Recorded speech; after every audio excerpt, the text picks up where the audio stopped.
feature presentation. Yo, yo, yo, I'm back, bitches. Welcome to the 8th best movie podcast in Canada. Where do we rank in the world or the US? I don't know, maybe 88th, 888th, 8,888th. I am Probably one the of your latter. hosts. I am one of your hosts, Matt Rohrbeck. Joining me today is my co-host. He's allergic to tomatoes, but he is tomato meter approved. It's Eric Marchin. The return of the Matt, the mighty Matt Rohrbeck is back. You did something over the last month that was years in the making, and it finally Matt happened. is back. All right. You saw Jurassic World Yeah. Dominion in Years in the Croatia, making. as Kept you getting delayed. as it was meant That's to be why seen. That's why I went to Croatia for 3 weeks. I had to go to Croatia. I had to wait 3 weeks after the movie came out, and then I had to go to a really, really cool theater in Zagreb in Croatia to go see one of the worst movies of the year, of the franchise, and just an abysmal piece of garbage. Colin Just so Trevorrow needs to bad. be stopped. I said I want to fight him because, like, Eric, I can't. It's so disappointing. Hi everyone, I know it's been a while. We need to I get don't know if into you this. cared, but I'm married now. There's a ring on my finger. I don't know if you can see it if this camera. I'm using my webcam today because I can see it. There you go. There my you go. sausage fingers with a ring. I'm married now. I have a beautiful wife, Nevis Heidi Rohrbeck. But more importantly, Yes, let's get back to what's really important here. I saw Jurassic World Dominion. We don't have a review out for it because it literally came out like the day before I left to go get married and go to Europe. And then Nevis and I, throughout the trip, there were some relaxing days, some lazy days before we got married where we're like, oh, maybe we'll pop into a movie theater and go see Jurassic World or something. I kept putting it off. I heard from you and from other people I trust how bad it was. And I just kept putting it off. And then my last day in Croatia, literally the night before we were about to leave, we were in Zagreb for one night because that's where we flew out of. So we drove into Zagreb and we're like, okay, well, we have one night here. Let's look up. I like finding cool movie theaters in cities I am around the world. So I found a really cool theater, which is called the Capitol Boutique Cinema in Zagreb. Had a really awesome bar. You could get cocktails at the bar. There was like all the cinemas were really interesting, where they had like different themes, and like they had one main cinema that was more of like your typical stadium seating, like bigger cinema that was playing Top Gun when we were there. Oh, and I'll get into that because like I tried to get my parents to go see Top Gun finally. And they were like, well, we want to hang out with you guys. We'll just come see Jurassic World Dominion instead. And then like, cause they're like, it's more fun if we all see the same movie. And then I'm like, okay. Like I would go see Top Gun for a third time, but like, there's all these movies. Like I need to see Jurassic World. I need to see Black Phone. I need to see Elvis. I need to see Marcel the Shell with Shoes on. Like I missed all these things where I'm like, need to see them is strong, but like, I want to, cause I'm a completionist. You're playing catch up. Yeah, so we go to this theater and we're gonna go see Jurassic World. I have a couple cocktails. It's really cool. So like you get a ticket. The ticket came with a free cocktail at the bar. That was dope. So we went early, hung out with my parents and their friend Kathy, who was there as well. And all the different cinemas are themed differently. So they had their main stadium one that had these cool color seats, and then it had some cool designs on the wall.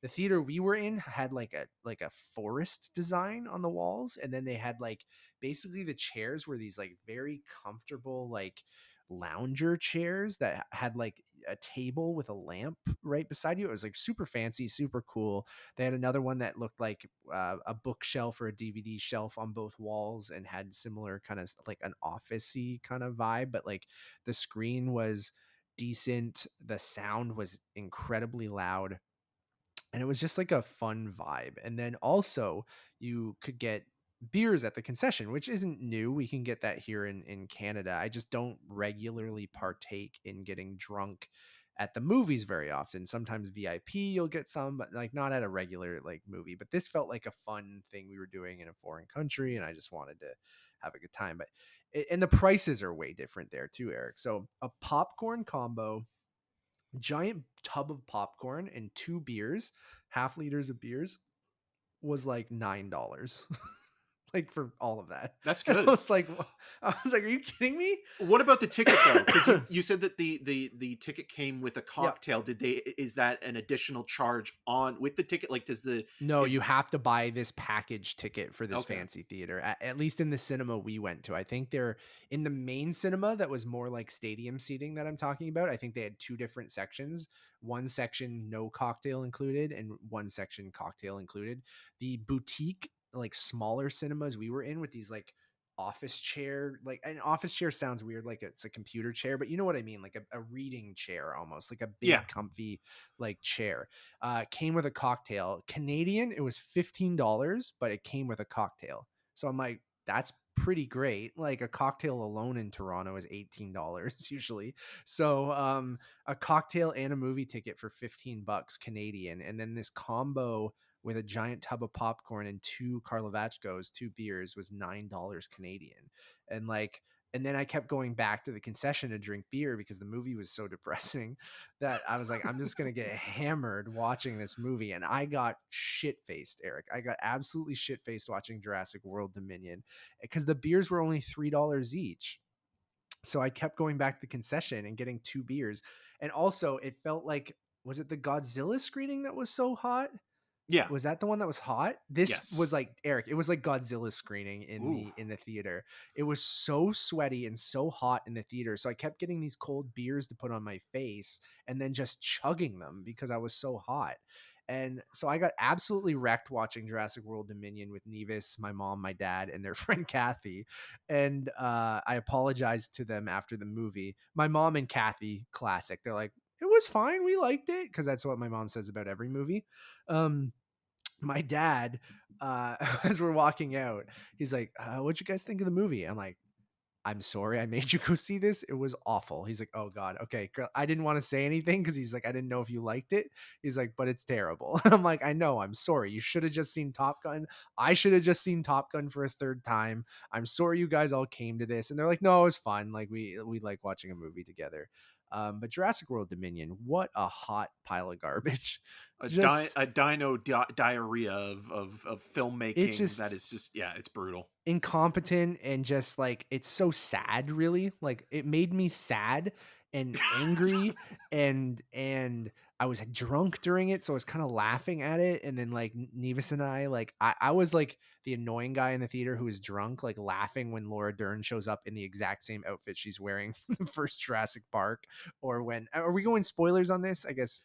I mean, it's been out for I won't enough go full time, spoilers, so- but like a certain character gets offed in the same way another character gets offed in the first movie in the exact same way. And like so many dumb things that are callbacks to the original, but are just the dumbest, laziest callbacks ever. And then on top of that, you just have a very boring story. Like there was so much potential in this thing of like dinosaurs are loose in the world, and you're like, no, what we need to focus on? Locusts and human clones. And you're like, what? Like, what is this? And then like everyone seems like they're phoning it in.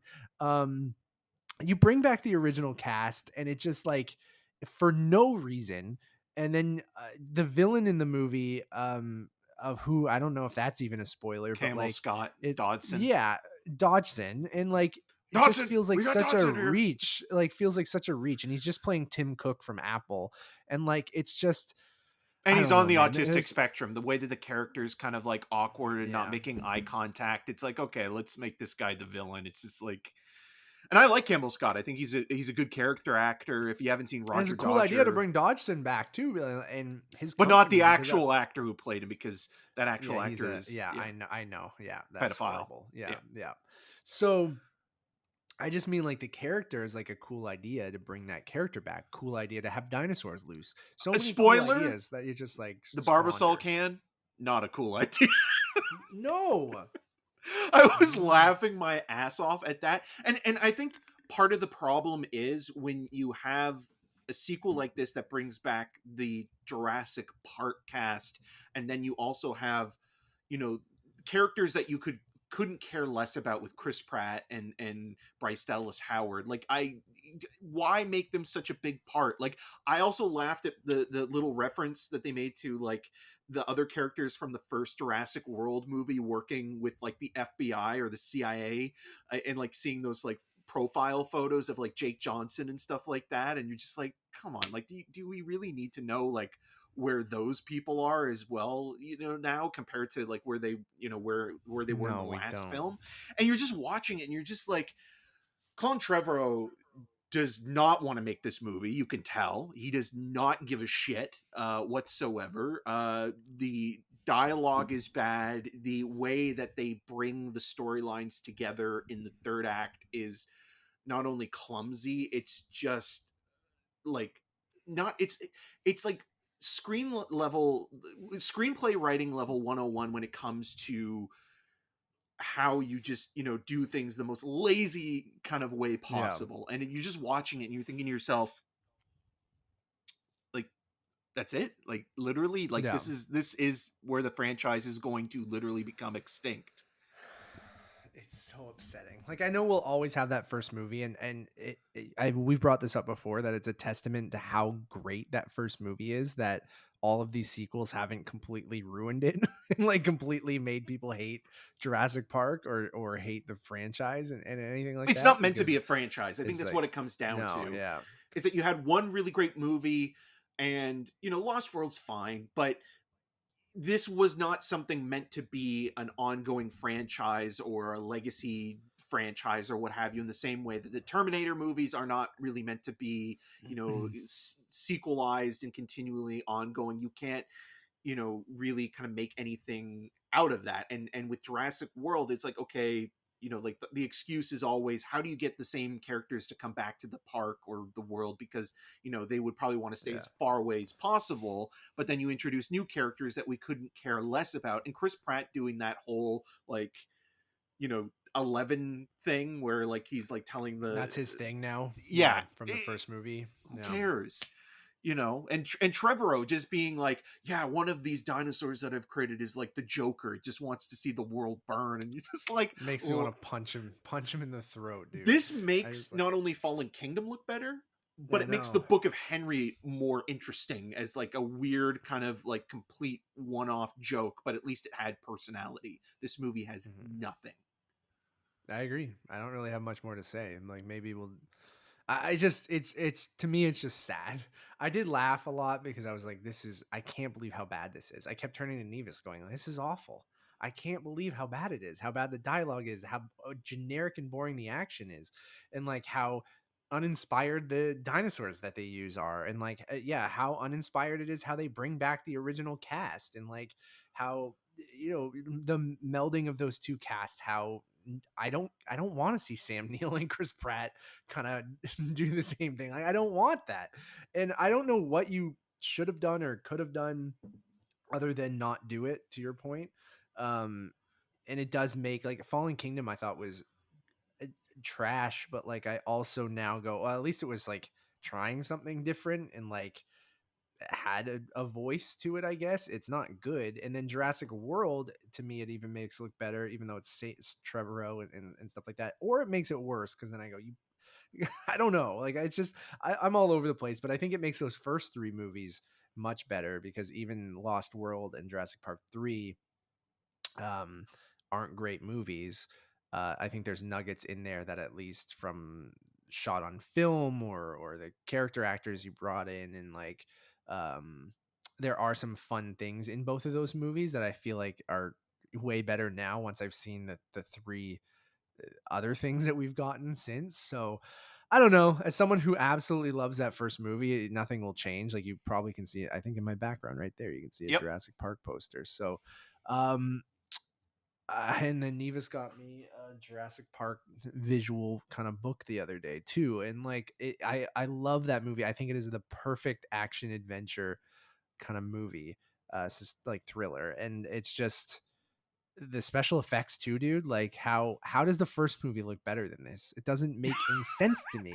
How it doesn't make any sense. It was like 30 years ago, and like, it looks so much better than some of the dinosaurs do in this. And it's just And also the handling of BD Wong's character in this, and the way that they set him up in Fallen Kingdom to kind of be like the big bad in this movie, and then they kind of backed off on that. And I laughed out loud when he is reintroduced to the original three characters, where he comes out of the shadows, and like Sam Neill is like, "It's you," and he's like, yeah, "Can I come too?" I remember you. Yeah, I remember you. It's like, yeah, you remember that scene where I showed you the raptor coming out of the egg, or the like? And I like the way that they handled the Dilophosaurus in this. I'm sorry, like they made Chris Pratt like that hero. It's like, oh, I could handle this and no problem whatsoever in a second. I don't want to talk about it anymore. I'd rather talk about the Anyways. Book of Henry. God, at least that was like so bad you can laugh at it, where this is just at times I think the lazy callbacks, like when Laura Dern steps out and she's wearing the pink shirt with the blue undershirt that's tied up, I'm like, really? Guys, that's Like, what did she just was she like, frozen in 1990? yeah. I mean, she was Like, in Jurassic Park 3. I mean, it was a yeah. small role, but like she looked like a normal person then. Like, it's just like so many of the things I'm like, really? Like that is the level of like, you guys remember that? Remember what she wore? Is like, I hate it. I hate it anyway. I don't want to talk about it anymore. I'm excited to be back. I don't know what the hell we're going to talk about, but like, I haven't really watched We got to many, talk about hot corn. Hot corn? What do you mean? The Hot corn? Doritos. Oh yeah, the trip was such a blur now. So like I've been back for about a week now. Actually exactly a week. We landed Sunday at like 5 p.m. last week. I'm dating this, but yeah, 3 weeks in Europe, man. Long ass time. But it was wonderful. It was getting choked up. No, I think I got a piece of kale from my 7-Eleven green juice. I had a wonderful time. Like, it was split up into like kind of three aspects, where we did 1 week with Nevis's parents at their place, because Nevis hadn't seen them for a whole year since they moved to Budapest. Then we had like the week of the wedding, which was, a blur and fantastic, and I'll get into that. And then we had the last week of just relaxing. So it's taken my body like a whole week or so to kind of readjust, like from the time difference. It's 6 hours ahead over there, right? So um my body just feels ravaged from like the jarring switch coming back. But it was super chill, man. It was so hot over there. It was like 30 to 35 degrees every single day. There was a couple days that went up to 38, 39 degrees Celsius. That were just some of the hottest days I've ever walked around in. Like, I know there's some people in Arizona and the desert and stuff like that, or Texas or other places that are probably like, whoa, come on, you like, but it was so hot. But really enjoyed it. Like, went to the beach a lot, had some great food in Croatia, like a lot of cevapi and different meats and stuff like that, and vegetables. And it just the prices on stuff was, like I said, like, it's jarring. I went out for dinner with Nevis last night in Toronto, dropped $130 like it was nothing on some drinks and some appetizers. And then in Croatia, we would consistently get meals, full entrees and appetizer. I would drink a half liter of wine and have a couple beers or whatever, and it'd be like $65 Canadian. So it's just like jarring. Like, alcohol there, Eric, is the same thing as like any other drink. If you wanted to get a Coke or a beer, it's basically the same price, right? Like, they don't upcharge you just because it's alcohol.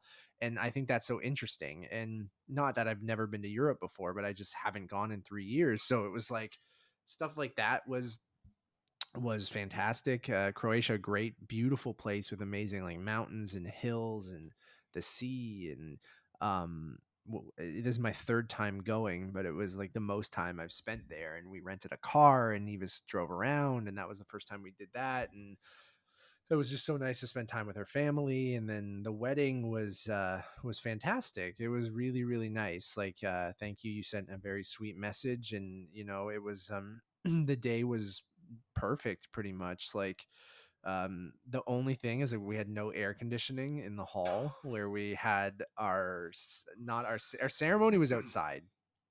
The dinner and dancing was inside on the second floor of an old, like, we were at like an older hotel on an island. and we didn't realize it because we weren't able to visit any of the locations and stuff because we were in Canada. So we kind of just trusted our wedding planner and different things like that. So we get there and it's like 30 plus degrees that day, and I'm wearing a full tuxedo, and I committed to it. And I was like, you know what? There's a little breeze from the sea. I'll be fine. I'll make it work. And then we get into the hall, and it was so fucking hot because it's on the second level too, so heat rises. So even hotter when you walked up the stairs to get to the hall. And then they opened up all the windows, but that really, to try to get a cross breeze, but that didn't really work. You got 33 people in this hall, a DJ with all his equipment, and like and just so the hottest room you've ever been in, and you had to spend the, the whole night dancing and eating in there. um but it was great. I mean, I posted some photos if anyone wants to go check those out. They're on my Instagram and stuff, Twitter and stuff like that. But a beautiful day that turned out really, really well. No one had to drink so much water, dude, because at times I'm like, someone here is going to get like heat exhaustion or something like that because everyone's dancing the whole night. We had a saxophone player that everyone fell in love with, basically. Like this, we called him the sexy sax man because like all the women there were just like, who's this beautiful saxophone player that you guys got? And he like crushed it and made the party really keep going. Our DJ was great. The food was good. Um, Nevis looked amazing. I hadn't seen her in her wedding dress until she walked down the aisle. Speaking of Jurassic Park, she walked down the aisle to the Jurassic Park theme, Oh which she wow. didn't really tell me about, and she found like a beautiful version of it, which I thought was funny because John Williams born on the same day as me, on the 8th. Eric and I talked about how the 8th is really important to both of us and our families, and this show and mine and Nevis's relationship and my parents and things like that. So I thought that was interesting. And she didn't tell me about the Jurassic Park thing until the morning of the wedding. And I was originally hesitant because I was like, don't do that for me. Like I love the movie, but you don't need to do that. Like it's you walking down the aisle. I want you to have your moment, kind of thing. But she's like, no, trust me, like I want to do this, and I found like a really beautiful version of it. So if you guys want to find it, it's the Piano Guys. You can just Google it and it'll be on YouTube. So the Piano Guys version of the Jurassic Park theme, and it's a beautiful, I think the Jurassic Park theme, if you take it out of context, away from Jurassic Park, I mean, in context in the movie it's great, but out of context it's just a beautiful piece of music, I think, as well. But this version was really, really gorgeous that she picked. So we had sort of a movie-ish theme. We met at the film festival, for people who don't know, and movies are a huge part of my life. They're a big part of Nevis's life. She's not obsessed with them like I am, but I think the film festival meeting there was a huge thing for us. So um walking down the aisle to this Jurassic Park version was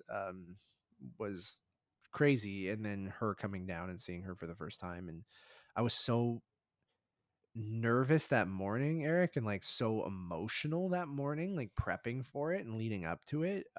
But once she came down the aisle and we looked at each other, and I kind of just, everything else faded away and I only saw her, like I felt super comfortable and confident. We both got through our vows without really crying, and where I cried 100 times reading them to myself or reading them out loud or talking about it to other people. So it's weird. Like I'm a super emotional guy, but I feel like anything, like in private, I'll cry, or talking to you or Nevis or my parents in private, like I'll show my true emotions and stuff like that. But then once I'm like performing almost for other people, I keep it together. So like I didn't cry when I read my vows.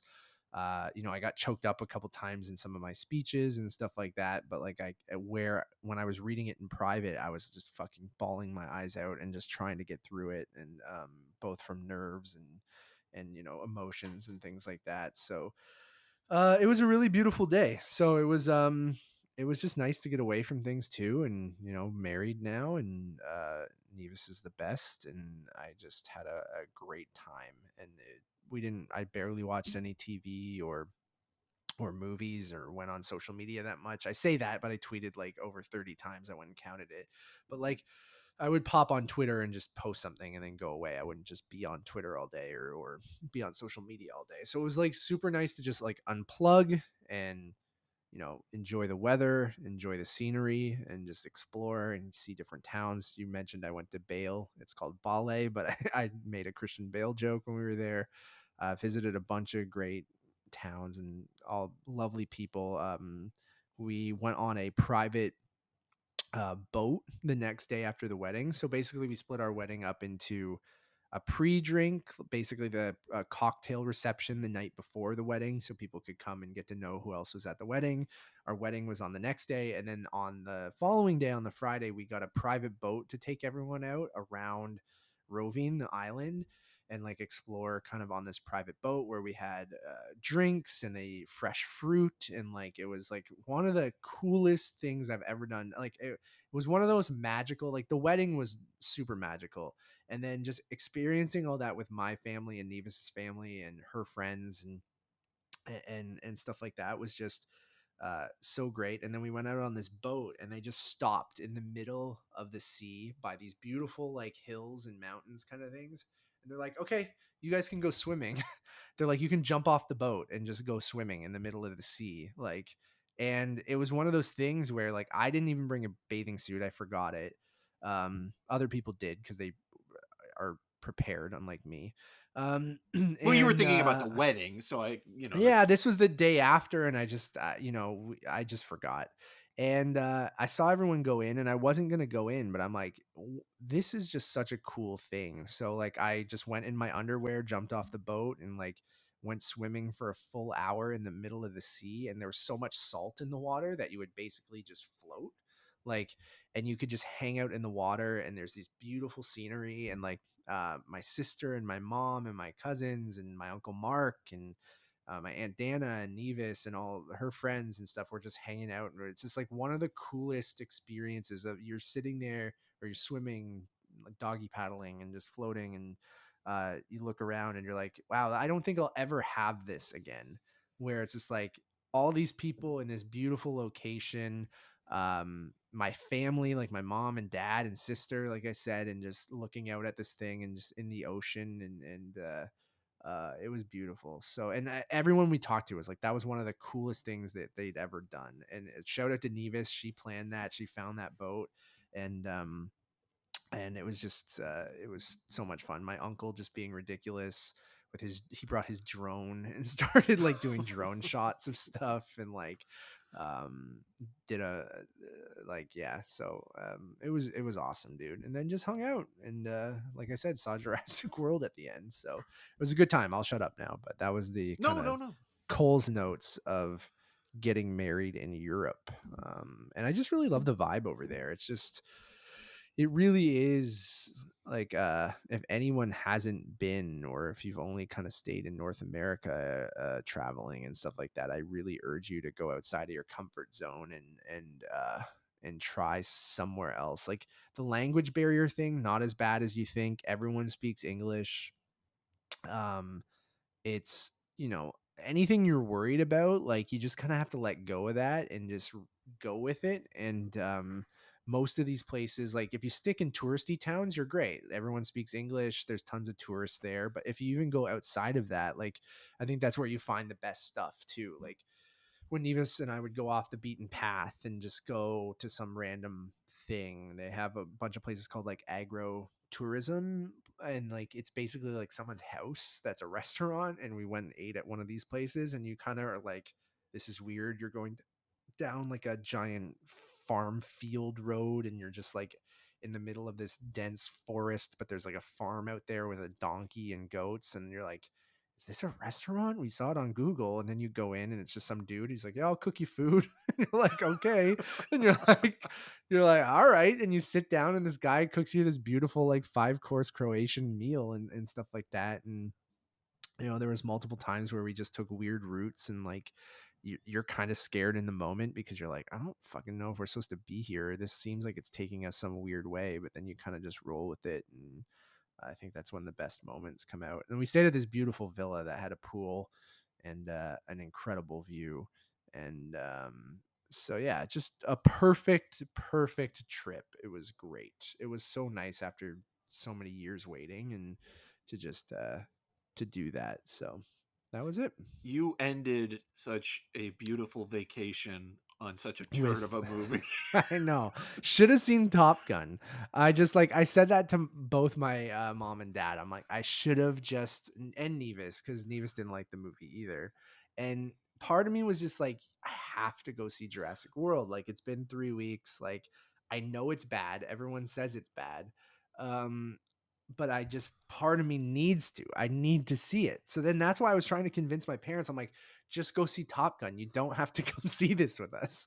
But they wanted to because they're like, it's more fun if we all see the same movies. So the Capitol Theater in Zagreb, though, everyone go. It's pretty dope. So yeah, Well, at that was least my trip. the experience of watching it at that theater was a good one.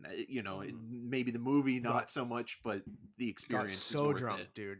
Got so drunk. We went out to like an art they have parties in like a in basically what Zagreb's like Central Park is, like a and there was like music and vendors. So we got like more beer when I went to this art park, and then we went to another place and I got another beer, and then like I got so hammered. We're flying home the next day.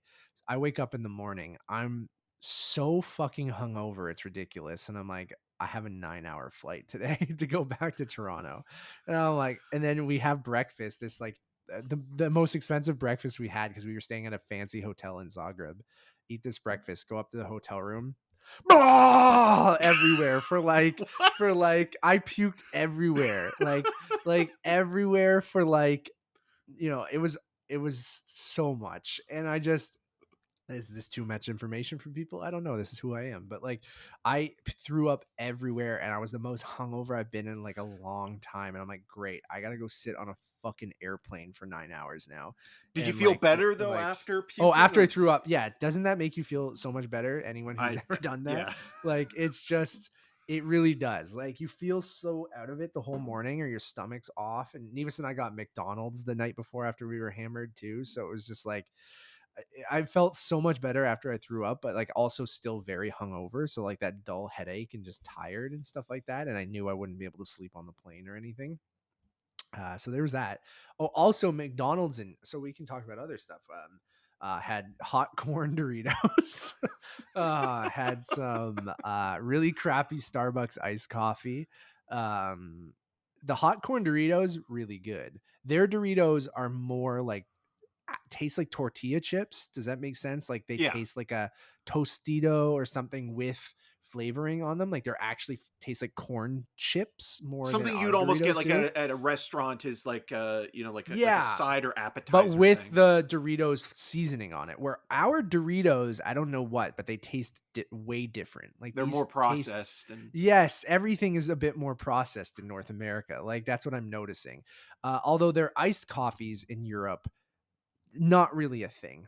Everyone drinks espresso. They don't really have like, a big vat of coffee that you can get either hot or cold, but especially cold. Whenever you order a cold coffee, they either think it's like a frappuccino kind of thing or like ice cream with espresso, which is delicious. I had that as dessert a lot of times, which is an affogato.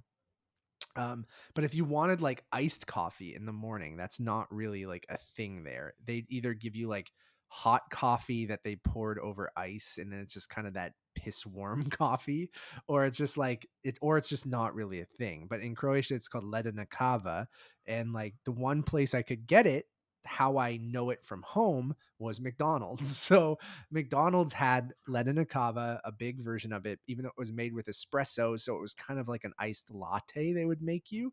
But it was good. It was unsweetened. And it was just perfect. And it was like the perfect size. It wasn't like 30 ounces of Starbucks that I'm used to, but it was like a good size, where everywhere else would be a tiny espresso or something like that. So the other thing I want to shout out, McDonald's in Europe, I always say it every time I go, I'm always blown away because it's nice there. Like it's actually not treated as it's like a garbage facility like in Europe. Like they're so clean, they have nice cafes, the bathrooms are nice, like the food feels fresher and like real, where it's like they treat McDonald's like it's one of their only chain fast. It's like the only chain fast food option. I think there's some Burger Kings and KFCs and stuff, but Papa McDonald's John's. McDonald's is the one thing that's consistent. Only usually in the bigger cities, not the smaller ones, but um it's the one thing that's consistent, and they treat it with care and like respect, and it feels like it's like, no, this has to be good because it's like, I don't know, the quality control is just way better. So you don't feel weird sitting down in one of them. You can order a beer. Speaking of the Pulp Fiction conversation, that is a real thing. You can get a Royale with cheese with a beer. One of the first things we did when we got into Croatia, because it's comfort food and we were driving 3 hours to go to Nevis's parents' place, that we stopped at a McDonald's. I had a beer and a burger and stuff, and it was just great. And I went to McDonald's like multiple times just whenever you wanted something quick, or I was waiting for Nevis one morning, so I went and got breakfast or something there, just because it was breakfast isn't really like a huge thing in Europe either. Like eggs aren't really a big thing. A lot of it's like, at least in Croatia, is like a lot of deli meat and like sandwiches and stuff like that, which isn't necessarily my thing in the morning. But uh McDonald's rules. We tried the McCountry, which is something that they had there, and the Big Tasty, which were pretty good. So no, I have to show you one of the sandwiches, or at least read what it was called. It's hilarious. But Juicy Julia was one of the sandwiches. Why are Like, these? Why are these things like so suggestive? I know, but the Juicy Julia, I didn't try the Juicy Julia, but I did have the Big Tasty and the McCountry. Oh So God, don't want to screw that one up. the McCountry was like pork patties instead of beef patties, and it had like this sauce on it, and it's like a McDouble but with pork patties and a different sauce. Delicious. Um, Nevis had the McFresh for breakfast, which was, she's not a big egg person, so it was like a breakfast sandwich with sausage patty, tomato, lettuce, sauce, and it just like fresh ingredients, and she loved that because we don't really have that kind of thing here. Here it's just like egg, sausage, bacon, no sauce, cheese, or whatever here. But they had the classic sausage McMuffin, egg McMuffins, although they tasted slightly different. Um, but we went to McDonald's multiple times, but usually I would just stop in to get an iced coffee because it was like one of the only places I could go get one. But their McCafe section is really nice too. Like they have like beautiful desserts and croissants and stuff like that that you don't feel weird about ordering. So shout out to McDonald's in Croatia because it was actually legitimately good. And then I got a Big Mac Neva's got a chicken Big Mac. That was a thing there. So it was a Big Mac, but chicken sandwich patties or whatever. So there's And two chickens, like two chicken, like think of two McChicken patties where the burger, but it wasn't a McChicken patty because I feel like it was better than a McChicken patty. Um, but it was two chicken sandwiches with the Big Mac sauce made like a Big Mac. And I had a bite and I'm like, this is delicious. I'm like, why don't we have this here? And my sister had a Big Mac for the first time because she got the chicken Big Mac because she doesn't really eat beef or anything. And red meat. at McDonald's, at McDonald's, she would only get chicken nuggets mostly, or a chicken sandwich. So she tried the chicken Big Mac for the first time and loved it too. So yeah, it's cool to go try like different things that you don't have here, especially at like an American chain restaurant or something like that. See how they do it over there. So those are my most exciting food escapades. Other than that, it's like a lot of chavapi, or these little sausage links things that are really good. Ate a lot of seafood, so I had octopus and a lot, which is delicious. And I'm not a big fish guy, but once in a while, we went to a nice winery and had like a really fancy dinner. It's great, man. Food was amazing. So that was it. Hot corn Doritos. So, saw some weird chips, like some Pringles, like the picante paprika Doritos, really good. Or not Doritos, Pringles, really good. I got some spicy Lay's chips that I think were also paprika at one point. Delicious. They love paprika over there too, but which is just red pepper. But anyways, what were you up to the last couple weeks? Well, I mean, nothing as wonderful as that, the wedding and your honeymoon was, and the bougie McDonald's. It's Was there good, any man. seafood dishes that were at McDonald's? At Because like McDonald's, yeah, like they just had the, I don't think they really did. Like it was more pork. Like pork is a bigger thing over there. yeah, That like they had a lot of burgers that were like pork patties, which almost tasted like the McDonald's pork breakfast sausage, but were in different sandwiches and stuff like that. So when it came to seafood, I didn't really look. They had like these big fancy burgers that had like pesto, and they had a lot more veggie options, which we don't really have here, like veggie patty kind of burgers and stuff like that. But the seafood options I didn't really um see too much of. I'm looking right now. because like it like Other, the further you go out east in Canada, like you can get like the like the McLobster. McLobster, yeah, which I don't think was really a thing there. Yeah, the Big Tasty, we had that. Um, these, these names are the amazing. Yeah, the McCountry had that. They have something called a chicker. I don't know what that is. Tasty cheese, we had that too. Then they just have the fillet of fish, so they don't really have like seafood options really there. Now, when you got back, how soon did you have an iced coffee? The next morning, I didn't go right away, and been going to different places. So I got the Wendy's one yesterday, and then Starbucks a couple times. Tim's is the easiest thing. So I've been going through the gamut of different iced coffees since I've been back. So I almost need another one right now. I'm starting to already Hit that wall, yeah. I mean, we a just little finished bit, recording the Thor: Love and Thunder review, so which you we've been guys can go talking for check out quite a right bit. now. Yeah, but I mean, I did miss doing this. It's been so long. So, um, even though it's sort of work, but not really, but I did miss doing it. Yeah, same. It was. I mean, I was really happy to see, like all the Instagram and Twitter um, posts and things like that. But yeah, you were missed, and it was just really lovely, kind of like getting to see all that kind of happen. With the 6 hour difference, and Yeah. it was nice because like on this side, like we still had some stuff that was kind of being posted as you were away, and we were coordinating that. So if you want to go back, and if you haven't seen like our Lightyear review, or our Cha Cha Real Smooth Yeah, your review, or episode with Cooper Rife, Rife, yeah. yeah, was great.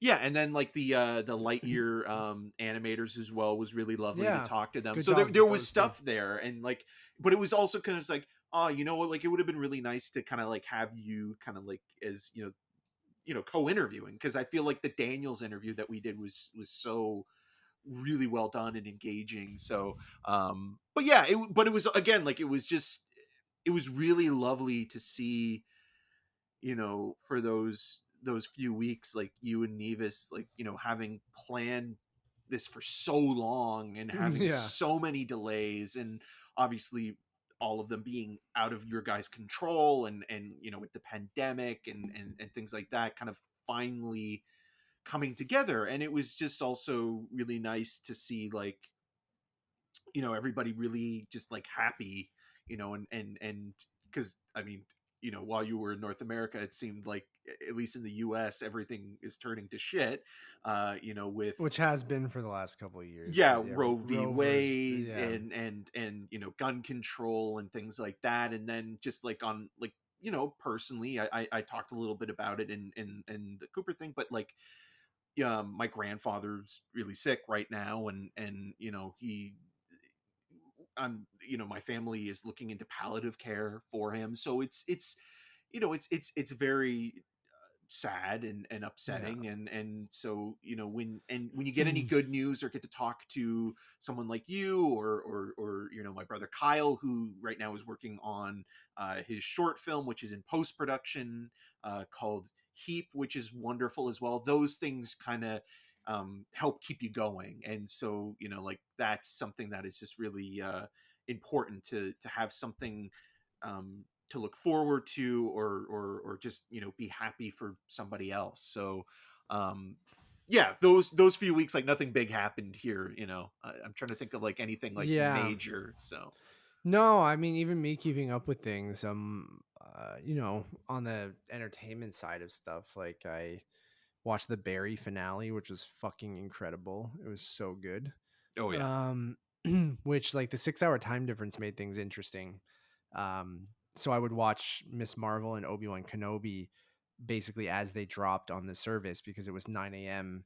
in Croatia, which would be 2 a.m., 3 a.m. your time and midnight on the West Coast. So, um, although I got busy and couldn't watch things right away, so certain things I waited a couple days and watched them, like whether it was on my laptop with beautiful scenery in the background and stuff like that, or with Nevis or something like that. So, been enjoying Miss Marvel. I think I've tweeted it a couple times. Like I think it's up there for one of my favorite MCU uh Disney Plus series. I think it's not perfect, which is what you also I think tweeted, Eric, but like I think it's just consistently like Amon Villani's great. I love the look of the show, the music, the cast of characters. I think of her friends and the people she interacts with and her family dynamic is so perfect. I think you can really tell that they're shooting this more on location rather than all green screen, which is nice because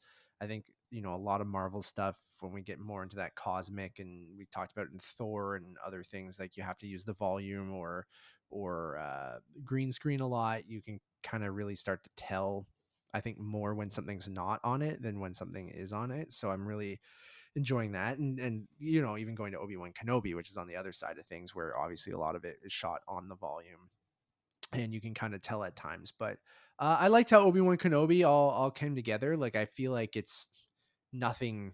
I don't know if it needed to exist and how it like ultimately played out, but like I enjoyed it. Like I don't really have strong feelings one way or another on it. I think it had some good moments and some. I think Ewan McGregor's great. I thought a lot of the Darth Vader stuff was good. I like that last kind of interaction between the two of them and the melding of Hayden Christensen and James Earl Jones' voice and stuff like that. I think was kind of cool with the way that they showed his helmet and his one eye in that last fight that they have. But um, I could have done without a, a lot of it, but I enjoyed it. I haven't even talked to you about it. Like, what did you think overall? I was kind of disappointed with it. Yeah. I think Miss Marvel and I mean Barry is on another level Yeah, when it Barry comes is just, to we should just this do a whole thing season on is that. just incredible. Like I Barry like is one of the most perfect seasons of television I've watched. It was so amazing. and talking to people about it as well. Like Kyle brought up some stuff that he was listening to interviews with Bill Hader afterwards, and like Hader talking about the dynamic between Barry and Gene, Henry Winkler's character, and sort of the dynamic throughout this Cousineau. season. Yeah, Gene Cousineau, who opens a Quiznos, which would be amazing. But like, I loved that dynamic, and like weirdly how the student becomes the teacher, and there's this weird underlying resentment of Gene kind of being this hack actor and acting teacher for so long, and he finally becomes good because this hitman basically Yeah. forces him to and threatens his life, and there's this weird resentment. It's like, how dare you come out of nowhere and do this, and like that underlying kind of sort of anger, not only for what Barry's done in past seasons, but just the way that some sequences are shot. There's one highway sequence specifically where I was just kind of blown away by how not only exciting it was because it kind of felt spontaneous and real, but the choreography in how Incredible, yeah. Hader picks certain shots when he's directing episodes or when he's working with the other directors that are on this season. And it talk never it about never goes where you think it is, and like you think it's going to go somewhere, and then it takes you into this other realm that is sometimes frightening.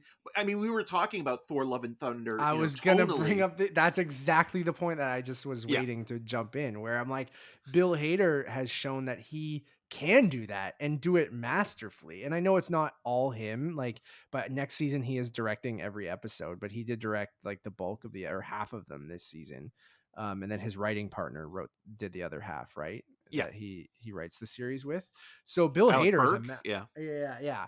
Um, he's a master of that. That show had such a such great pacing to it, and it can be both funny and disturbing and thrilling and emotional, and like that's exactly what we were saying in Thor Love and Thunder that Taika doesn't really have a great grasp on, right? Like where the really silly, like there are some very silly bits in Barry, like Well, very, NoHo Hank is that perfect yeah, example where he is kind of a caricature, but then at the same time, there's more emotional depth and a resonance there. And then where he is in that last episode is both frightening in an almost David Lynchian kind of yeah, manner when in one scene specifically, and also kind of heartbreaking and tragic as well. And it's just amazing how that this storyline this season was rewritten because Hader had more time because of the pandemic to kind of go back and sort of reevaluate certain sequences and scripts and sort of rewrite from that first stage. And you can tell that there's a lot of thought going into every scene and every character arc throughout this entire season, and how we see people like Sally's story pay off in a way that's really unexpected and also like frustrating, but kind of captures the industry as a whole when it comes to how algorithms dictate certain things. And I love the comedic sort of butt of the joke that Stephen Root's character enters, where like he can walk away from this whole thing and he just can't help himself but like try to get back at Barry. And all the supporting cast, like Robert yeah, Wisdom popping up in a couple of episodes here and there, Joe Montana, like it's just like playing himself. it's amazing. And it kind Yeah, of could be gimmicky or stunt casting, and it never is. Like it feels like everybody, whether they're playing themselves or like even like just like the smallest like cameo, like Mark Paul Gosselaar, who's best known as Zach Morris, sure. In a in like, one yeah, scene with Henry Winkler. Like it's so well done and thought out. And like yeah, that season for me, like I love RRR and Everything Everywhere All at Once, but I feel like Barry like truly is kind of coming close to like that Twin Peaks return, where it's totally. better Yeah, than almost anything I've seen in the last couple of years. I agree. Yeah. It was incredible. I can't wait for the next season. I can't wait to see what else Bill Hader does like after this. Like I'm sure he'll be pretty focused on Barry until it's over, but I would love to see him. Obviously, he loves movies, tons of references in Barry to movies that he loves as well, and different filmmakers and stuff like that. So I would love to see him tackle a feature. I think would be awesome, even though Barry each season is like a feature, to your point too. So yeah, Barry, if you're not watching Barry, go catch up. They're like and what he's able to do in like half-hour episodes is like is mind blowing, really. Like there is more packed into that one season of Barry, which are like what 10, 22-minute episodes, or 9 or 10 or something like that. And then what, any Marvel show or Or even Stranger Things. Look at that. Stranger Look at Things. like Yeah. those episodes How, being oh, there's something extended else we can talk about too. Yeah. for season 4. But the way that Hader and Berg are able to Use their runtime, man. create a dense, full experience in each episode and each bit that both serves the overall season and also the individual episode, and how things naturally kind of play out in maybe one or two scenes. Yeah. There's so many sort of small conflicts that resolve in satisfying ways that like through this whole thing you're just wondering to yourself, how the hell did he pull that off? Because that Yeah. is impossible to do, and it makes you Yeah. want more. Like at the end of every episode you're like, okay, like I cannot wait until next Sunday. And Yeah. then when you get to that next episode and you've watched it, you feel the same way, where like you're completely satisfied with that one episode, but as an overall sort of arc you're just like, this is incredible television. You mentioned, Hader's love of, film, but also like art house cinema, and how he's kind of like secretly giving people their vegetables, but covered in like, cheese, because it's Yeah. like it's good for you. But at the same time, he's kind of sprinkling, a lot of the filmic and television kind of knowledge that we, North American audiences have.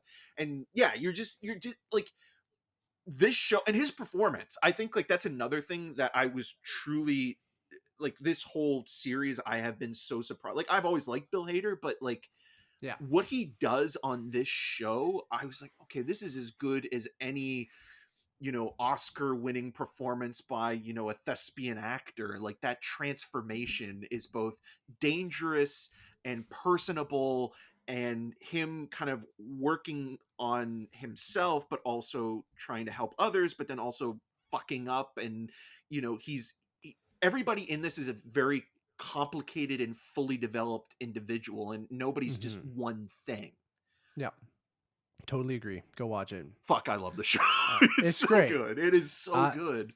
Yeah, I guess I did miss a lot when it came to television while I was gone, because you mentioned Stranger Things, we brought up Obi-Wan, Miss Marvel, The Boys just wrapped up as well. So like all that stuff that was premiering around the same time all kind of wrapped up around the same time too. The Boys, I'll quickly say, I know you don't watch it, Eric. I think you might try to do that this summer, you were mentioning, but I do think it's totally worth it. I think this is the best season yet. Uh, Again, another show that uses its runtime so perfectly. They are 1 hour episodes, but like, again, I go back to the MCU stuff, and I know we sound like we're harping on it, and I do really like Miss Marvel and things like that, but there's something in those 6 episode series that I always feel like they're rushing near the end, or they have so many things to wrap up, and they don't feel or they cut corners, like, right? yeah, like it really does feel like it's missing something. But then I look at these other shows, and they feel fully developed each episode and each season, and like how they use their budget and their locations and different things like that. Like, I think The Boys does a really good job at that stuff. I think the satire in The Boys, while extremely on the nose at times, like, it works for the show that it is. It's basically just presenting you how shitty the the United States is for the most part, with super and just putting it on with a superhero lens. So it's not necessarily giving you anything super deep. That's a pun because there's a character named the Deep played by Chase Crawford.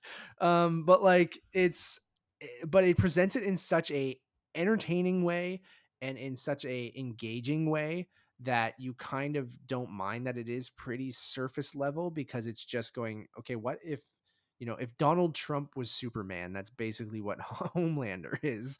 And it's just like, that is so compelling. And it's like, the evil Superman thing has been done over and over and over again. But Anthony Starr is just, he's so fucking good and disturbing. And, it places you in what feels like a believable world, because they don't have to do a ton of world building. It's just like, what if superheroes existed in the world we are in today? And I think that just has made, and then you have interesting superhero stories on top of that. So on top of the social commentary, on top of the satire, you just have well, we need to stop evil Superman, which is the simplest superhero story, right? And then that's the crux of like, keep it simple, but you layer that on with these other things, and then you have a compelling, complex kind of superhero story. And I think that's kind of so smart of, take the world's most popular medium or genre, it's become a genre of itself, which is superheroes, and then take the state of the world and that social commentary and smash those things together. And I think like it's modernizing The Boys, and it's one of the most shocking and disturbing shows I've ever seen at times. Like, I don't really get surprised by violence and gore or sex or any of that stuff, but that show goes to some places that are taboo, and I'm shocked that they go there, and they really go for it. And I think Seth Rogen and Evan Goldberg just have like a really good grasp. They're producers on the show. And then you have a guy who did Supernatural, Eric Kripke, I think Yeah. is his name, who is the showrunner. And that's why you have someone like Jensen Ackles in this season as, a satire of Captain America. And I think it just, it works both on the like, oh, I know what superhero they're making fun of, but then they also kind of do their own thing. And I really, really enjoying The Boys. And if you're not watching it, you should definitely go back on Amazon Prime. You brought up Invincible when I was talking to you about it, and very different, where Invincible is a superhero story through and through. It's just told with like a kind of an adult lens and stuff like that. But And the those two characters shows, that they're kind of either mimicking or kind of using like as a counterpoint, like same yeah, thing with Watchmen, or you mentioned like evil Superman. We've gotten a lot of that with The Boys and Invincible, and even which isn't very good, but Brightburn. And like, it's just Yeah. interesting that nowadays, in order to make a Superman character work, you have to kind of make them somewhat dark. I mean, even Zack Snyder's Superman, Yeah. kills people. Goes to yeah, exactly. So, and I think The Boys and Invincible are two excellent examples of how to do that in very different ways, right? Like I Yeah. think Omni-Man and Homelander are very different, but both equally scary and just like doing completely different things. So, if you want some superhero counter programming that isn't just the DC or Marvel kind of and I like I love the MCU. Everyone knows that. So like I like the popcorn movie, just like typical superhero story, world building, save the world.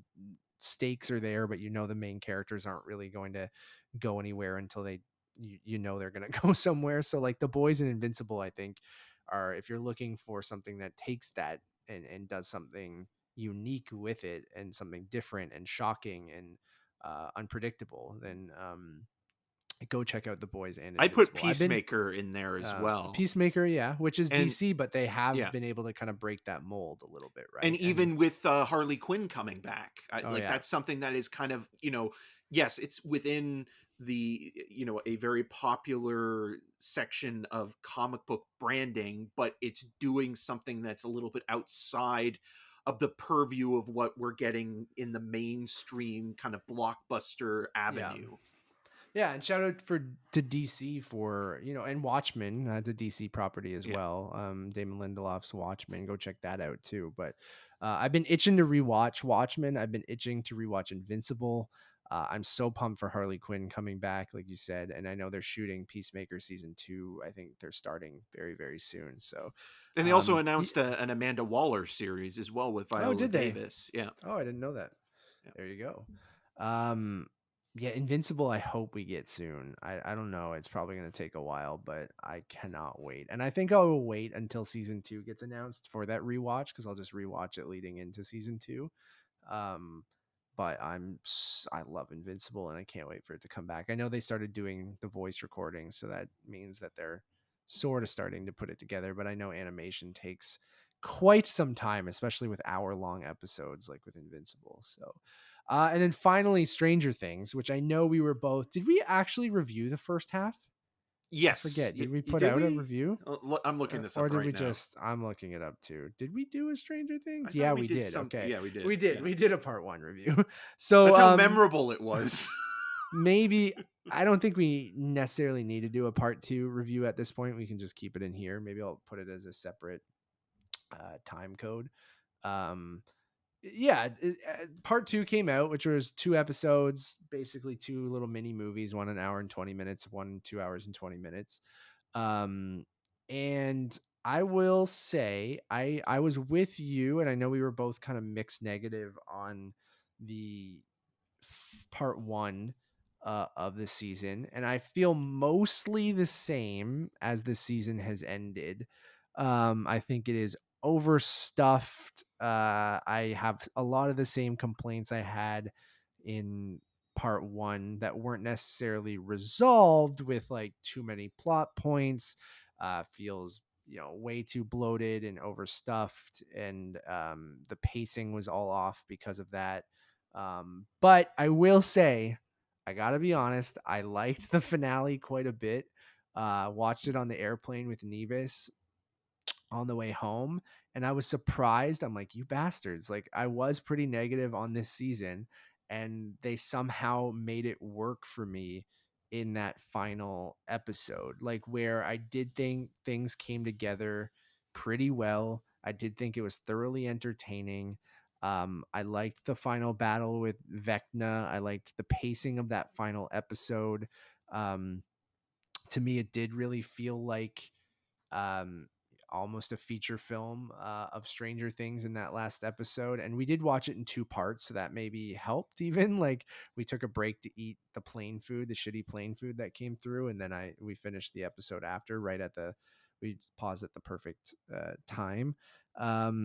So I ultimately liked that final episode, but I don't think it helped salvage, I think, an otherwise bloated and messy season of Stranger Things. So and then where it leaves off, I'm like, I, I don't know, like it leaves it in a spot where it's like, okay, yeah, all right, I get it, sure. And then I wish they committed more to, having some stakes, because I feel like it's the same thing over and over again of, here's a new character that we're introducing so we can kill them off because we don't have the balls to kill off any of the main cast. So I don't know. I those are my issues with it. Otherwise, I enjoyed the finale. I didn't care for the episode before that because I felt like it was just, again, more Papa.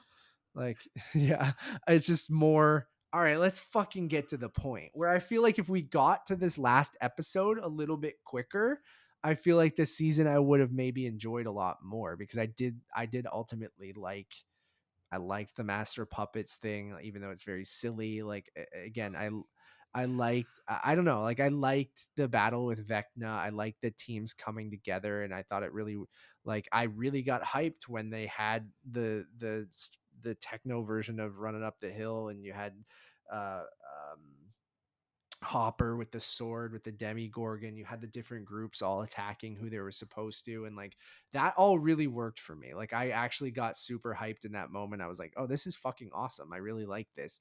I just wish the build up to this a little tighter. So anyways, that was my thoughts on Stranger Things.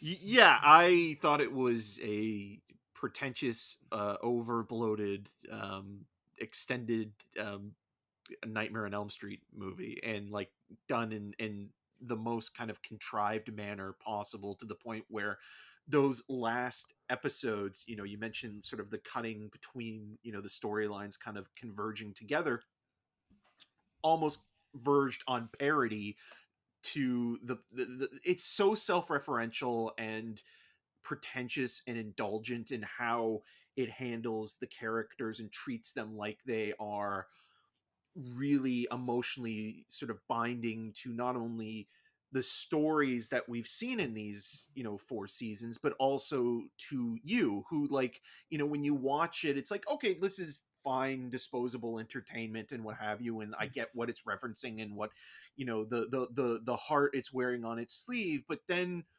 when you have a moment that could be really something worthwhile, it kind of just steps away, and it's like, we can't go there because it's either too much. And then when it is also trying to say something about, you know race or sexuality or something that is a social commentary, it also fumbles there and is kind of awkwardly kind of suggestive of what it is doing. Like, there's this whole sort of sequence where you have Caleb and Erica being wrestled by these two, like, Caucasian jocks who are like your classic kind of like asshole vigilante types, and it's trying to do something with that, and it just kind of fails miserably in one moment in particular. And I just felt like a lot of the heavy lifting does also come from not only, Kate Bush is running up that hill this year, but like any time there's like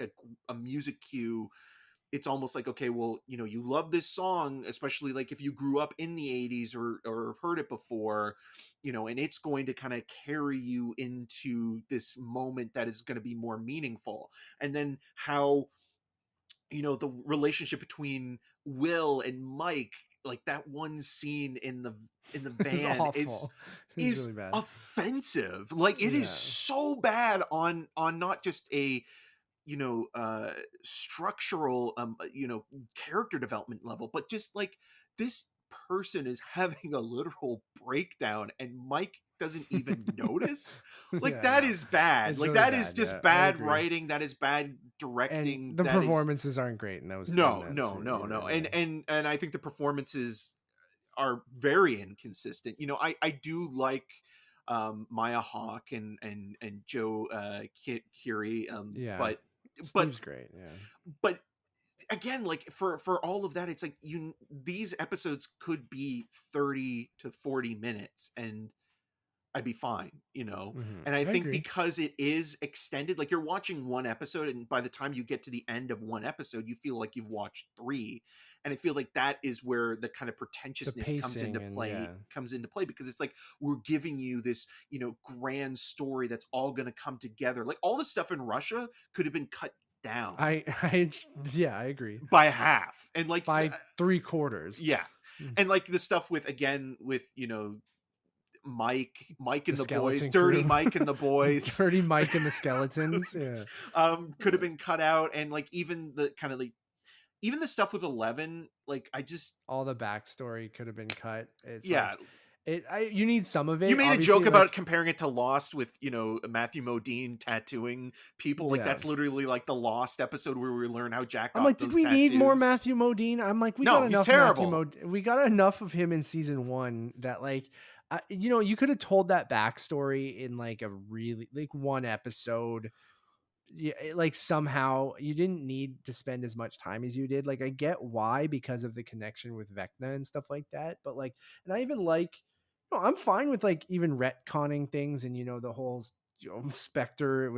I was the author of your pain the whole time, James. like kind of stuff. Like it never usually works, but like I'm always kind of like, all right, cool. You can go back and be like, it was him all the whole time. It was Sandman And that killed Uncle Ben. yeah, yes, exactly. And I'm mostly okay with that kind of stuff, but like it also, I'm like, don't spend so much fucking time getting there. And like I think that was my biggest issue. So I'm with you. I think I'm more on your side than maybe the most of the people who are But on the super positive side. I'm But glad you enjoyed it though. Like yeah. I wish The I got finale I more enjoyed. out of it. The Because finale like was the first episode that I did.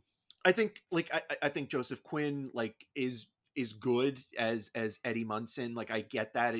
Like I like Maya Hawke. I always like seeing Paul Reiser, who's actually I think very good, and he's in The Boys too, isn't he? Right? Mm-hmm.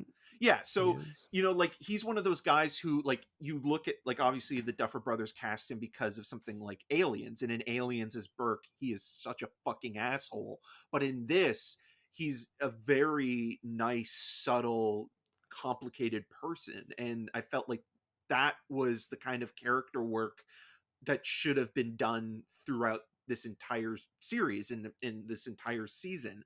And like the stuff with Max, it's just like we've only been introduced to her in one season before, and nothing against Sadie Sink, but it's like I don't care about Max. to put that much emphasis on her because it of just the Billy thing. Yeah. it doesn't work.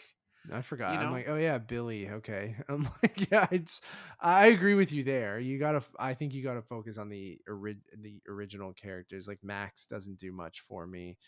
And like even then, commit to it. Like it's just sure she gets her Han Solo moment. They go Empire Strikes Back with the whole thing, but like I don't know. I agree. Like, I think even Millie Bobby Brown recently came out in an interview and was like, you got to just commit to fucking killing some people. Like, you got to, if you want some stakes in your show, I'm like, what were the stakes in this season? You spent so much fucking time to get there. I'm like, give me something. Like, you can't just keep introducing stunt casting and then not always stunt casting, but just a new character.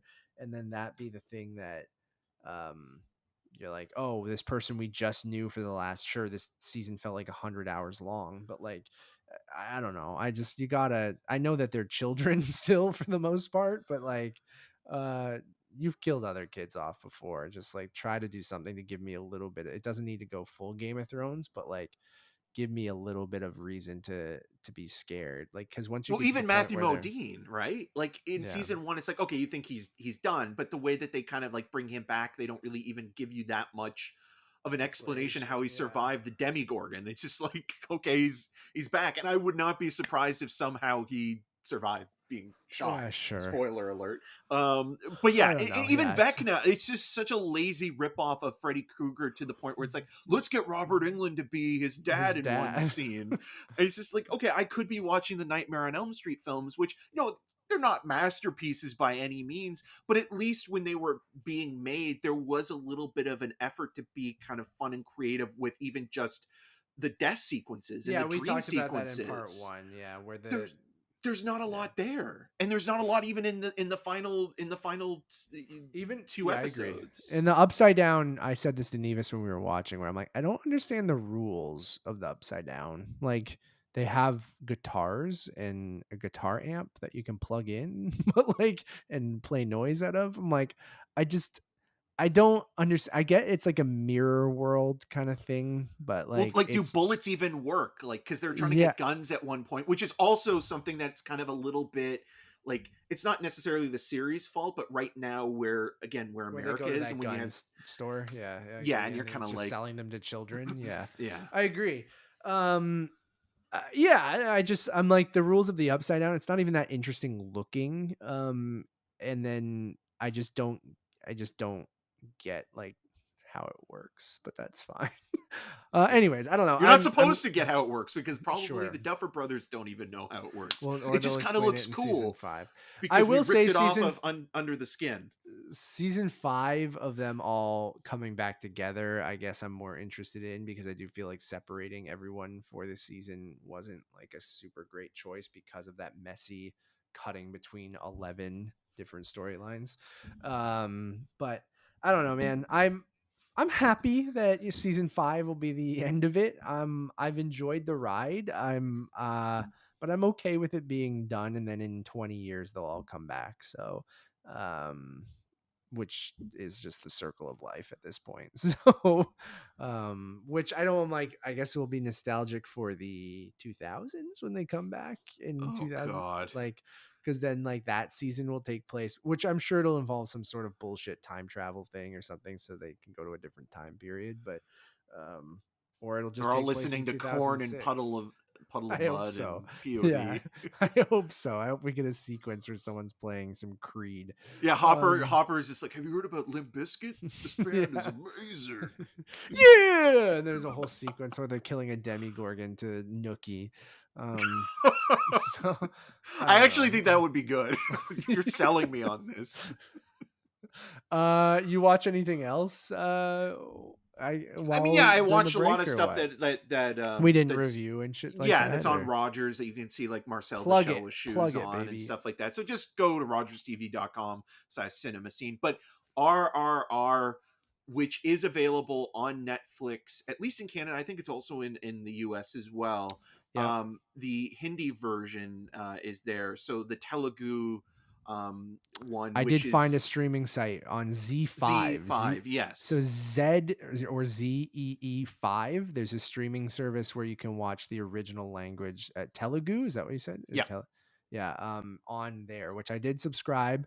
Eric and I are going to watch that version at some point. Nevis really wants to see it too. You watched the Hindi version Yes. on Netflix. Okay, And cool. I loved every second of it. It was one of those movies where, like it's been building over the past few months because it's kind of one of the few crossovers. Every once in a while, you'll hear, because Bollywood and Tollywood cinema is its own sort of world, the way that like Quebecois cinema in Canada, it's its own kind of thing, and it's supported, but it never really breaks out in the rest of Canada. And so when you see something like RRR kind of crossover box office wise, and people are constantly talking about it, especially, you know, the theatrical experience. Unfortunately, I didn't get to go to the Royal, the That would have been a presentation that blast. Peter Yeah. Kaplowski and Justin Decloux kind of set up. But watching the movie, this historical fiction of these two guys in the 1920s, Beam and Rom, kind of come together and fight colonialization and the British specifically. It is so much fun. It's always exciting. It's always moving at a clip. It is beautifully composed. The action sequences and the geography of any scene is so perfectly put together and coherent. You understand where everything is going on. And even though the VFX is not great necessarily, like it's not realistic, it's used in an interesting way. Like there's one moment in particular that I just shouted and I went, I have never seen anything like this Okay. before in a film. And it is just a blast. And it's one of those movies where like I really do hope that The Lightbox or the Royal will play it again. The only place it was playing originally in Canada was at one theater in Etobicoke. So it's one of those films where it is long and it is melodramatic in the kind of style that maybe you're not used to, and some of the storylines are kind of revealed to about halfway through the film. The title credit, the three R's, doesn't come up until like 40 minutes into the film. I'd love to see But it it. is just such a stylish, fun movie, and you're watching and you're thinking to yourself, like, Ram Charan, who plays Raja Ram in the film, is incredible in this movie. Like, this is a guy who, like, I've never seen him in anything else. I don't know, like, how much more he's been in, but like as soon as he comes on screen, you are just captivated by him, and Cool. it is incredible. And SS Rajamouli, who directed this movie, like, he's known as kind of like one of the bigger kind of Tollywood blockbuster filmmakers. This is one of the highest grossing, or one of the biggest budgeted Tollywood Tamil movies, with I think $72 million. And you just watch this thing and you're like, North American blockbuster filmmaking is nowhere near, between this and Top Gun Maverick. It's just like, you look at these movies and you're just kind of like, this is the stuff I was missing. And it's also just interesting that we're in a place right now where maximalist cinema seems to be really kind of bringing people back to the theater. So with Everything Everywhere All at Once, this, and even though I didn't like Elvis, like, Elvis is, Mitchell's versus the Machines, Turning Red. yeah, A little like, bit. there's something where it's just like, let's throw everything and the kitchen sink at the wall and see what sticks. And I think that that's kind of maybe needed to bring back audiences to the theater, because it's like, okay, you can only get this experience theatrically, yes, you can watch it at home and love Yeah, it, and but still like, if enjoy you it, but yeah. there's something That's to what. that. Yeah, and I know people are digging Elvis, and I think Boz Lerman's always been one of those guys that has been divisive, and I know he works for a lot of people and doesn't for others. I'm somewhat in the middle. I'm curious about Elvis because, like, I think the only reason is that 2 hour and 40 minute runtime of why I haven't, uh, jumped in yet. Nevis and I almost saw it when we were in Croatia, but like it just didn't work out. And like I'm someone who does like Great Gatsby, who did like Romeo and Juliet. I'm Moulin Rouge. It's been a long ass time, but it wasn't really my thing. But it's interesting you bring that up because I went and saw a show called And Juliet last night, which was a kind of in that same Boz Lerman kind of camp of it. It reminded me of Moulin Rouge and his Romeo and Juliet smashed together, because it's a jukebox musical that takes place in a what if situation of what if Juliet didn't kill herself at the end of Romeo and Juliet, and she lived on, and what she would do after Romeo died. But it kind of has those modern sensibilities of like, it sort of takes place in a modern like world, and it has all the dialogue is very modern. All the songs are from the 90s, 2000s and 2010s or whatever, of like pop music. And um I thought it was an absolute blast. So like, and it goes into that maximalist thing. I know it's not a movie, but like I think it is in that same kind of thing that you're talking about, of just going like full out neon, using music you recognize, just kind of like in Hyper your face, kind of stylized. hyper stylized kind of thing. And Nevis and I had an absolute blast seeing it last night. It was kind of a spur of the moment thing because one of my sister's best friends, Matt Raffi, is in the show. And last night he was the understudy for one of the lead roles, May, in the who is Juliet's best friend in the show. And because the person who originally played May got sick, like in the opening weekend, Matt was able to go on as May, one of the lead characters, the last couple nights. So Sarah, my sister, was going. Her friend Danielle and Danielle's boyfriend Larry went. So like Nevis and I bought rush tickets for like $39. Went over to the Princess of Wales and saw and Juliet, and had a blast. And it reminded me of something like a Boz Lerman movie. And I know that because Moulin Rouge is kind of a jukebox musical as well, uses modern music at that time, or different modern as in like not of the time period it takes place in. Um, and this did the same. So it has a lot of Backstreet Boys, a lot of Britney Spears, a lot of like and it's Bon Jovi. Like it goes through and like it was a absolute riot, and like it's very funny, just incredibly engaging and entertaining. And I think it just will work for so many people because it's that familiarity of the Romeo and Juliet story, but it's doing something completely different in going like and playing on that kind of meta what if kind of thing. Like William Shakespeare and his wife Anne Hathaway are which is, I guess, was his actual wife's name. I didn't know that until this play. Well, the um Anne Hathaway, right? Like that's kind of yeah, like, yeah. yeah, I didn't, I'm stupid. It's like Mrs. um Harris's husband in the film Mrs. Harris Goes to Paris. His name is Ed Harris. oh really? Great. Yep. So same thing here. So William Shakespeare and Anne Hathaway are characters throughout the play as they're kind of rewriting Romeo and Juliet to this version of it, but then they insert themselves into the play, and it kind of has that meta narrative almost. It reminded me, William Shakespeare Clerks reminded 3. me of like, we'll get to Clerks 3, of the king in Hamilton. Like it had that same sort of vibe to it. And I liked that meta narrative throughout the thing.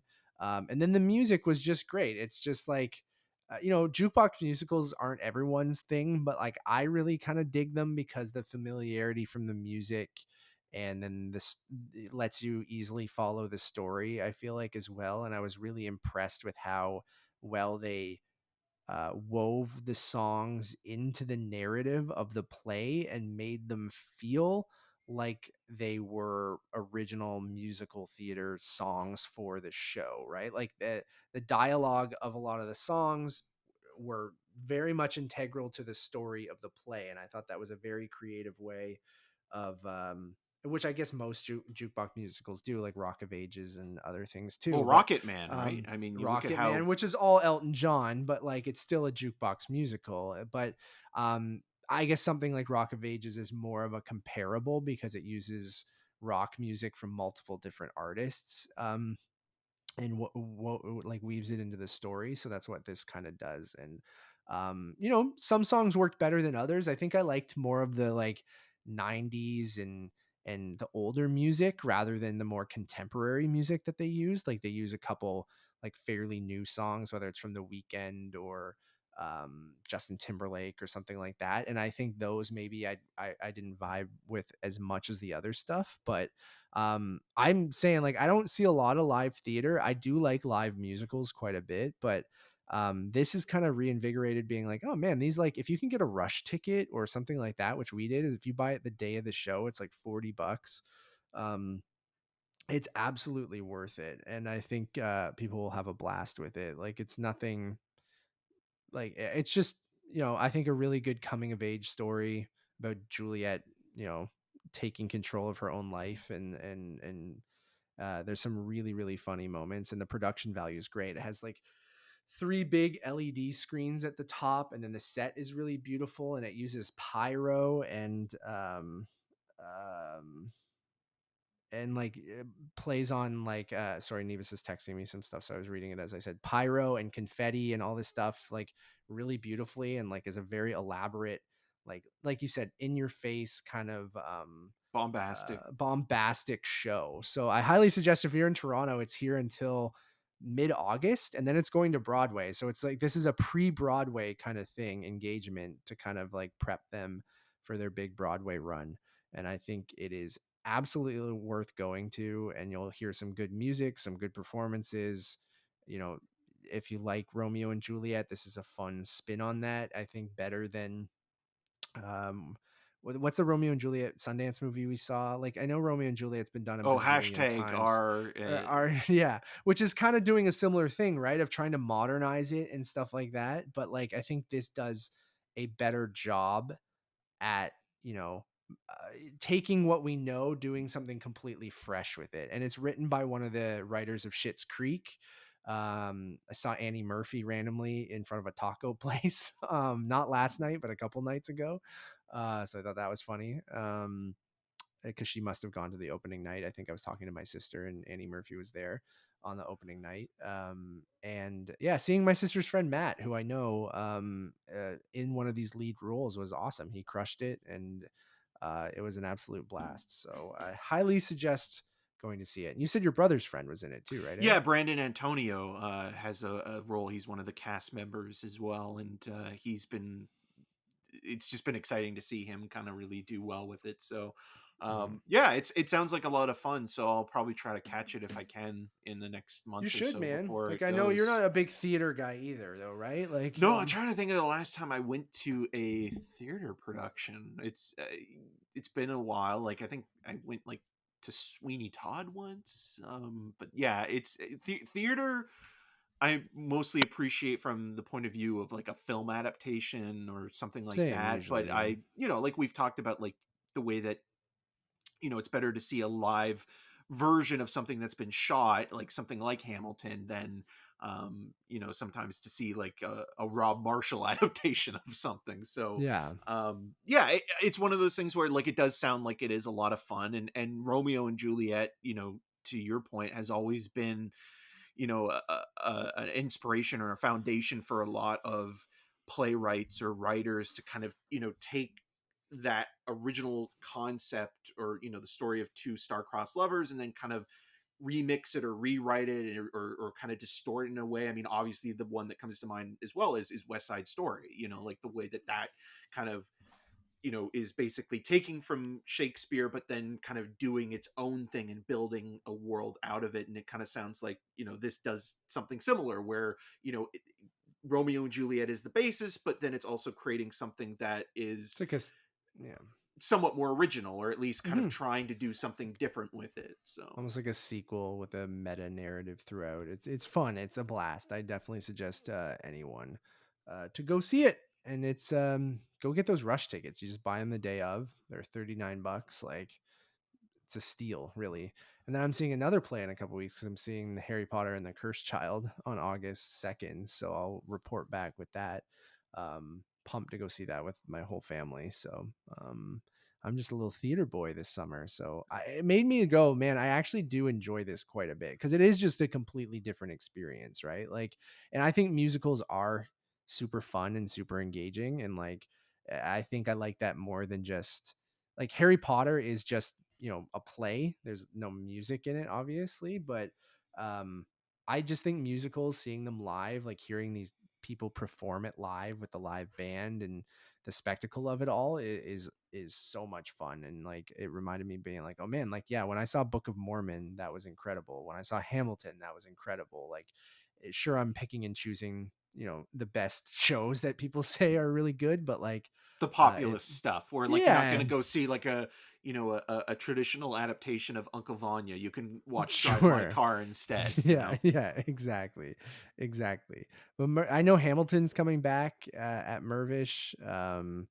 I do want to see some of the even I've heard the Moulin Rouge show in on Broadway is incredible.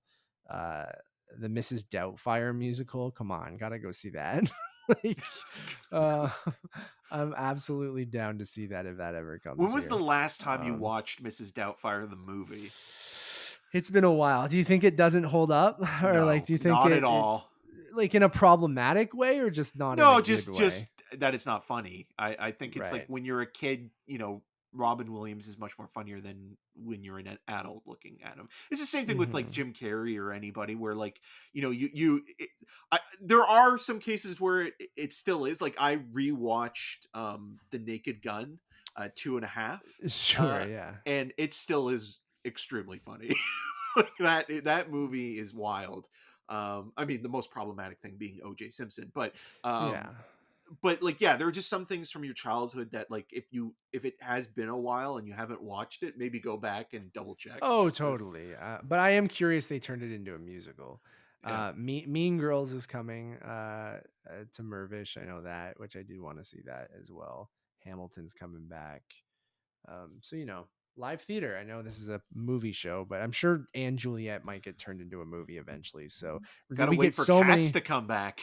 Yeah, we get so many movie adaptations of Romeo and Juliet and so many movie musicals that I wouldn't be surprised if this eventually gets turned into something because of kind of popcorn nature of the whole thing.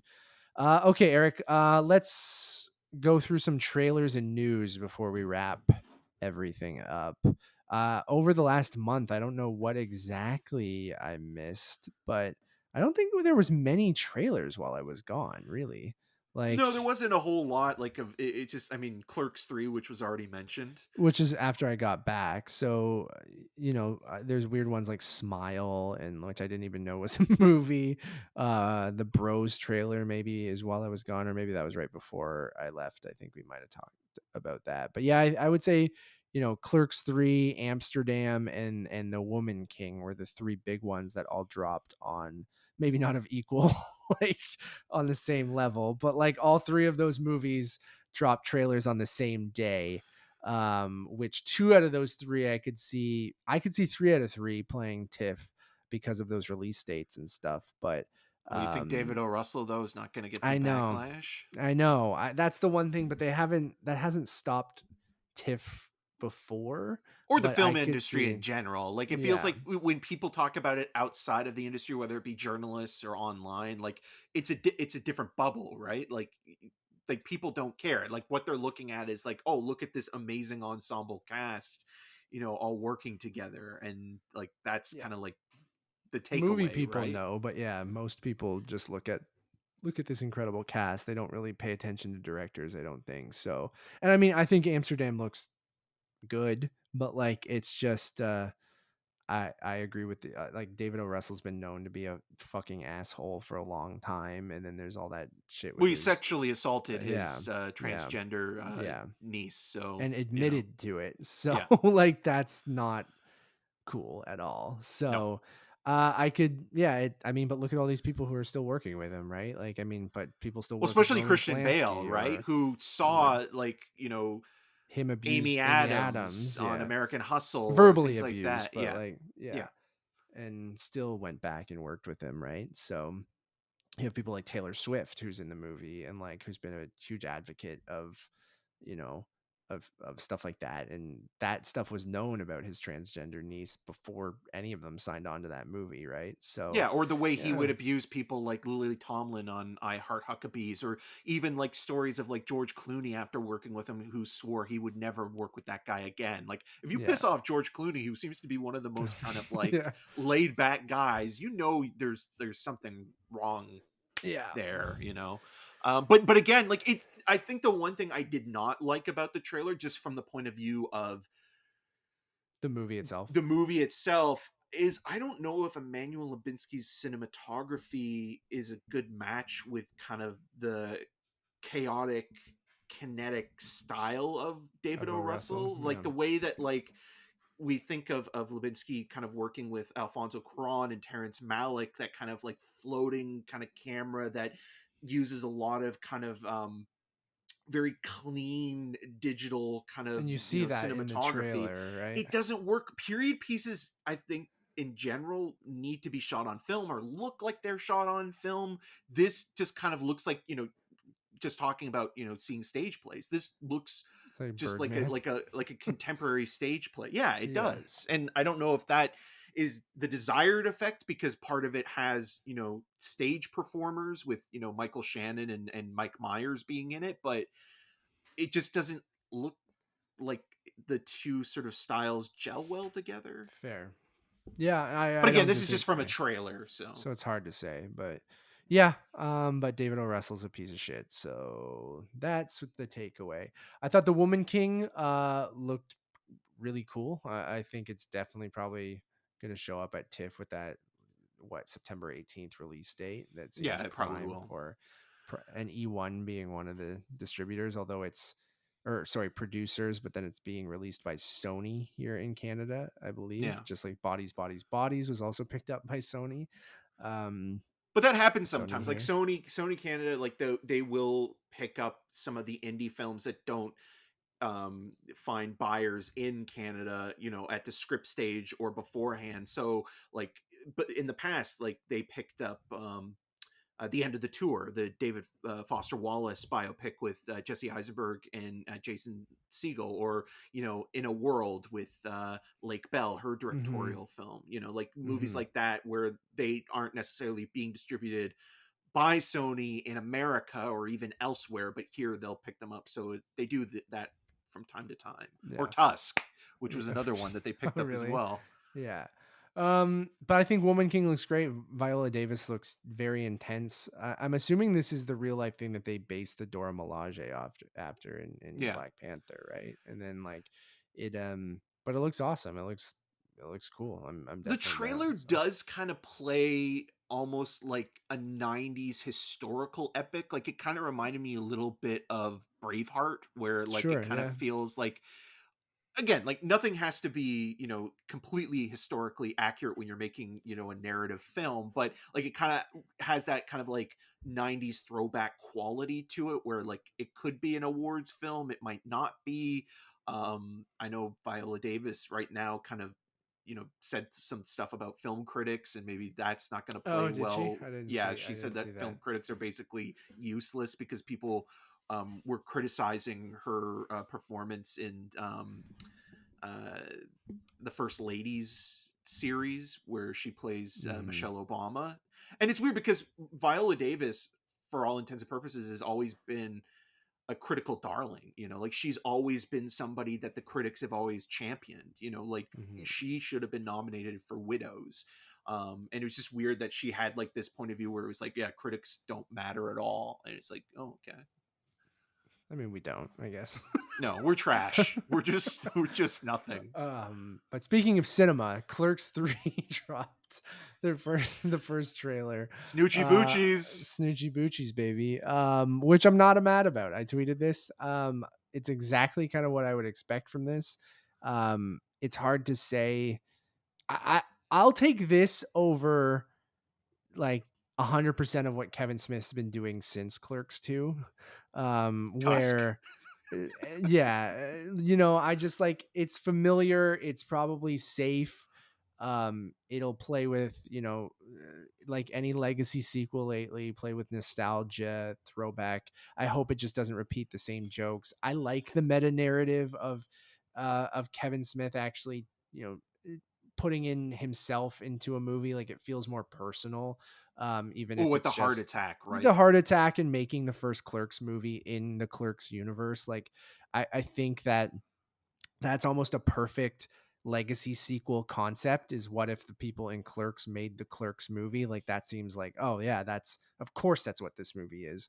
And then adding in the heart attack thing and having, a very immature character kind of have a second lease on life and start to maybe finally grow up in his fucking 40s or however old he is.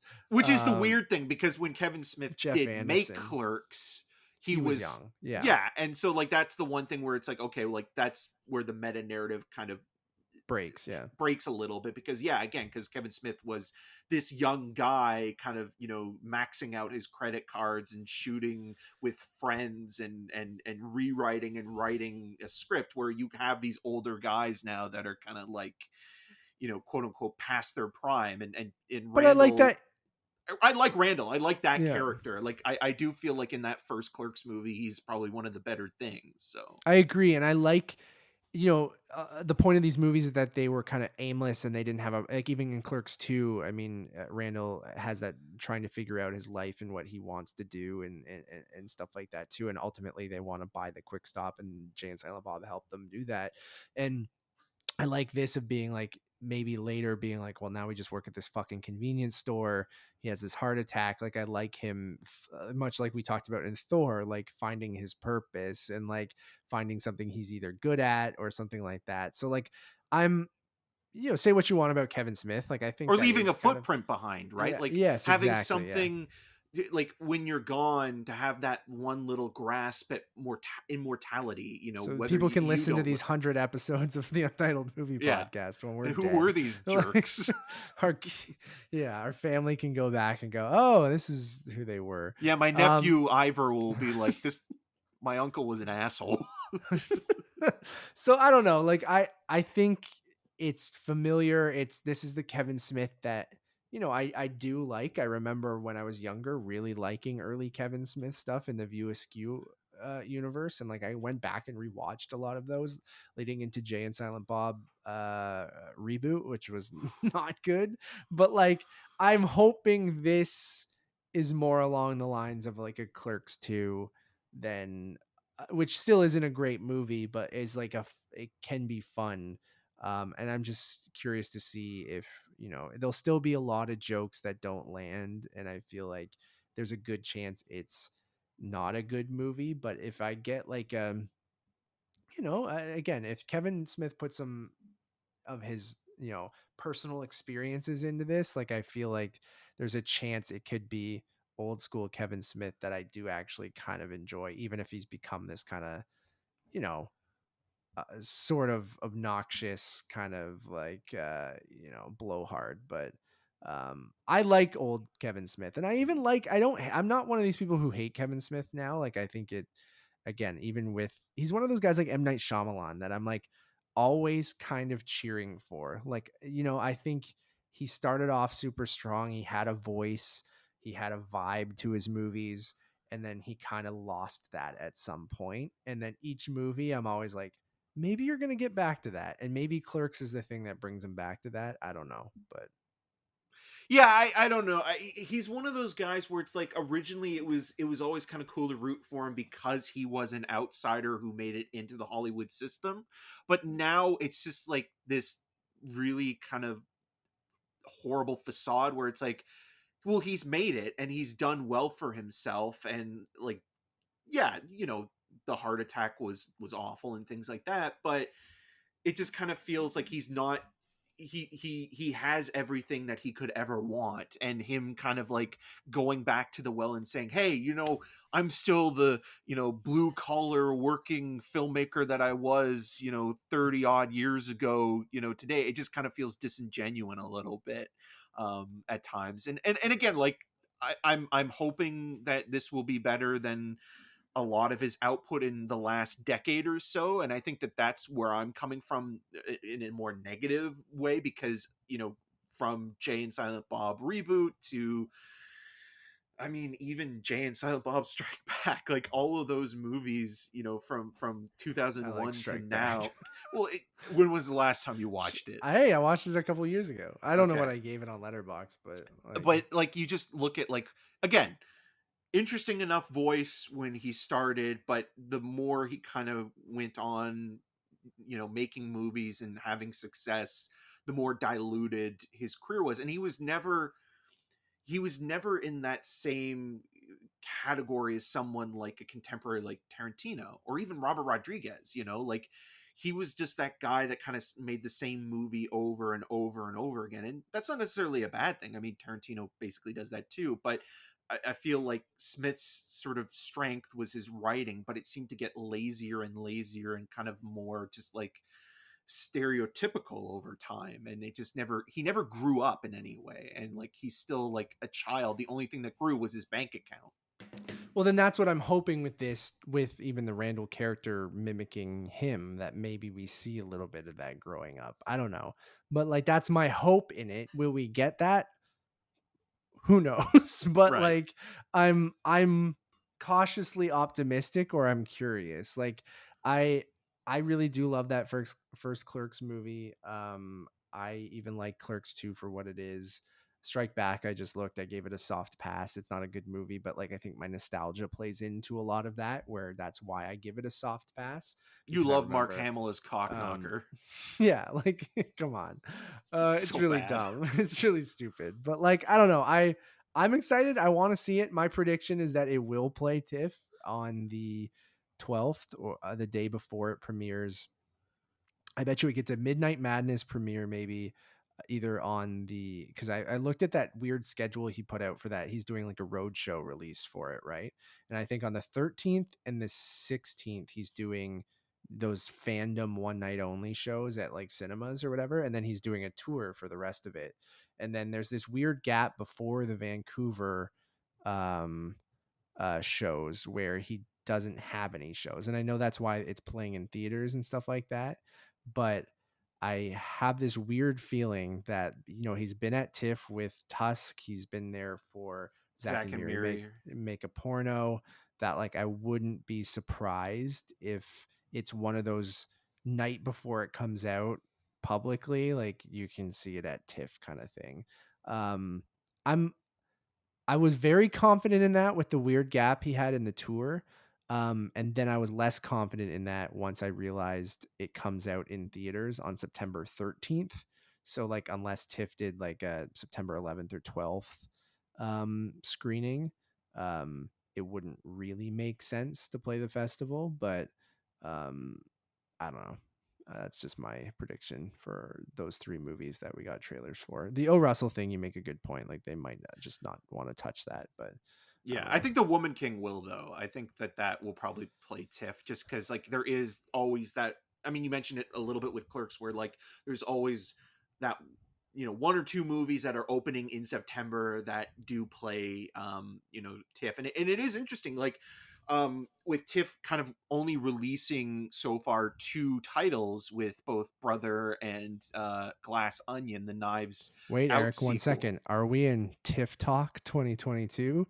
Yes, we are, Woo! with only two titles. But it is interesting that it's almost like TIFF is really trying to emphasize, you know, each movie that is being announced individually as a way to come back from the pandemic a little bit, because in the last couple of years, TIFF has taken a bit of a hit in comparison to New York and Telluride, which played a lot of stuff in theaters and in person, and didn't have, I mean, some of them did have hybrids, but movies that we missed out on last year, films like Red Rocket, where that was a film that played in New York but didn't play at Toronto, which probably would have been a Toronto film if Toronto committed to that movie being theatrical only and not an online streamer, even though there were some theater only ones like Spencer. But it seemed like there was only like so many slots, where this year it feels like they are trying to go back more to the in-person only. I know Yeah. Barry Hertz wrote a lot about that, so you can check Yeah, out his stuff Barry's in the Globe and always Mail. Barry's always on top of that kind of stuff. But yeah, it does seem like that's the way. I'm curious of how long they'll go with just the one movie at a time every Wednesday, because usually by this time in July, we get like here's the first batch of galas and special presentations for the festival, right? So like, the two movies you were referencing, they are Glass Onion, which is the Knives Out sequel, and then the other one is Brothers. Is that what it's Brother, called? brother, brother. Brother, Yeah, which is a Canadian film, takes place in Scarborough. with Aaron Uh, Pierre as one of the lead roles, who's best known as Mid-Size Sedan and Old. There we go. So it's interesting just doing like one movie at a time each week, and how long you'll like. Do you think this week we get a bigger batch, or do you think that they're gonna keep doing this until maybe late Well, maybe July what and they'll then? do is they'll announce one for like maybe each category or So we got a section of Canadian one. It's almost programming. like all the the Knives Out. I wouldn't be surprised if it was like the special presentations opener or something like that. Or did they announce if it was a gala? But I don't know I'm if they surprised announced it wasn't the what opener of program the it's in. festival or something like that too. But Yeah, but I guess um, because maybe they already had Ryan Johnson's Looper open the festival back right. in 2011, 2012. It's kind of like, do we want to have him open another film so soon? I mean, when I say soon, it's soon festival wise, given that, like they don't usually have, the same filmmaker open the festival every time. But maybe it will be. Maybe it will be like the Judge situation, where it's like, you know, Announced and then later it's yeah, actually there's the like opener. it's a surprise, guys.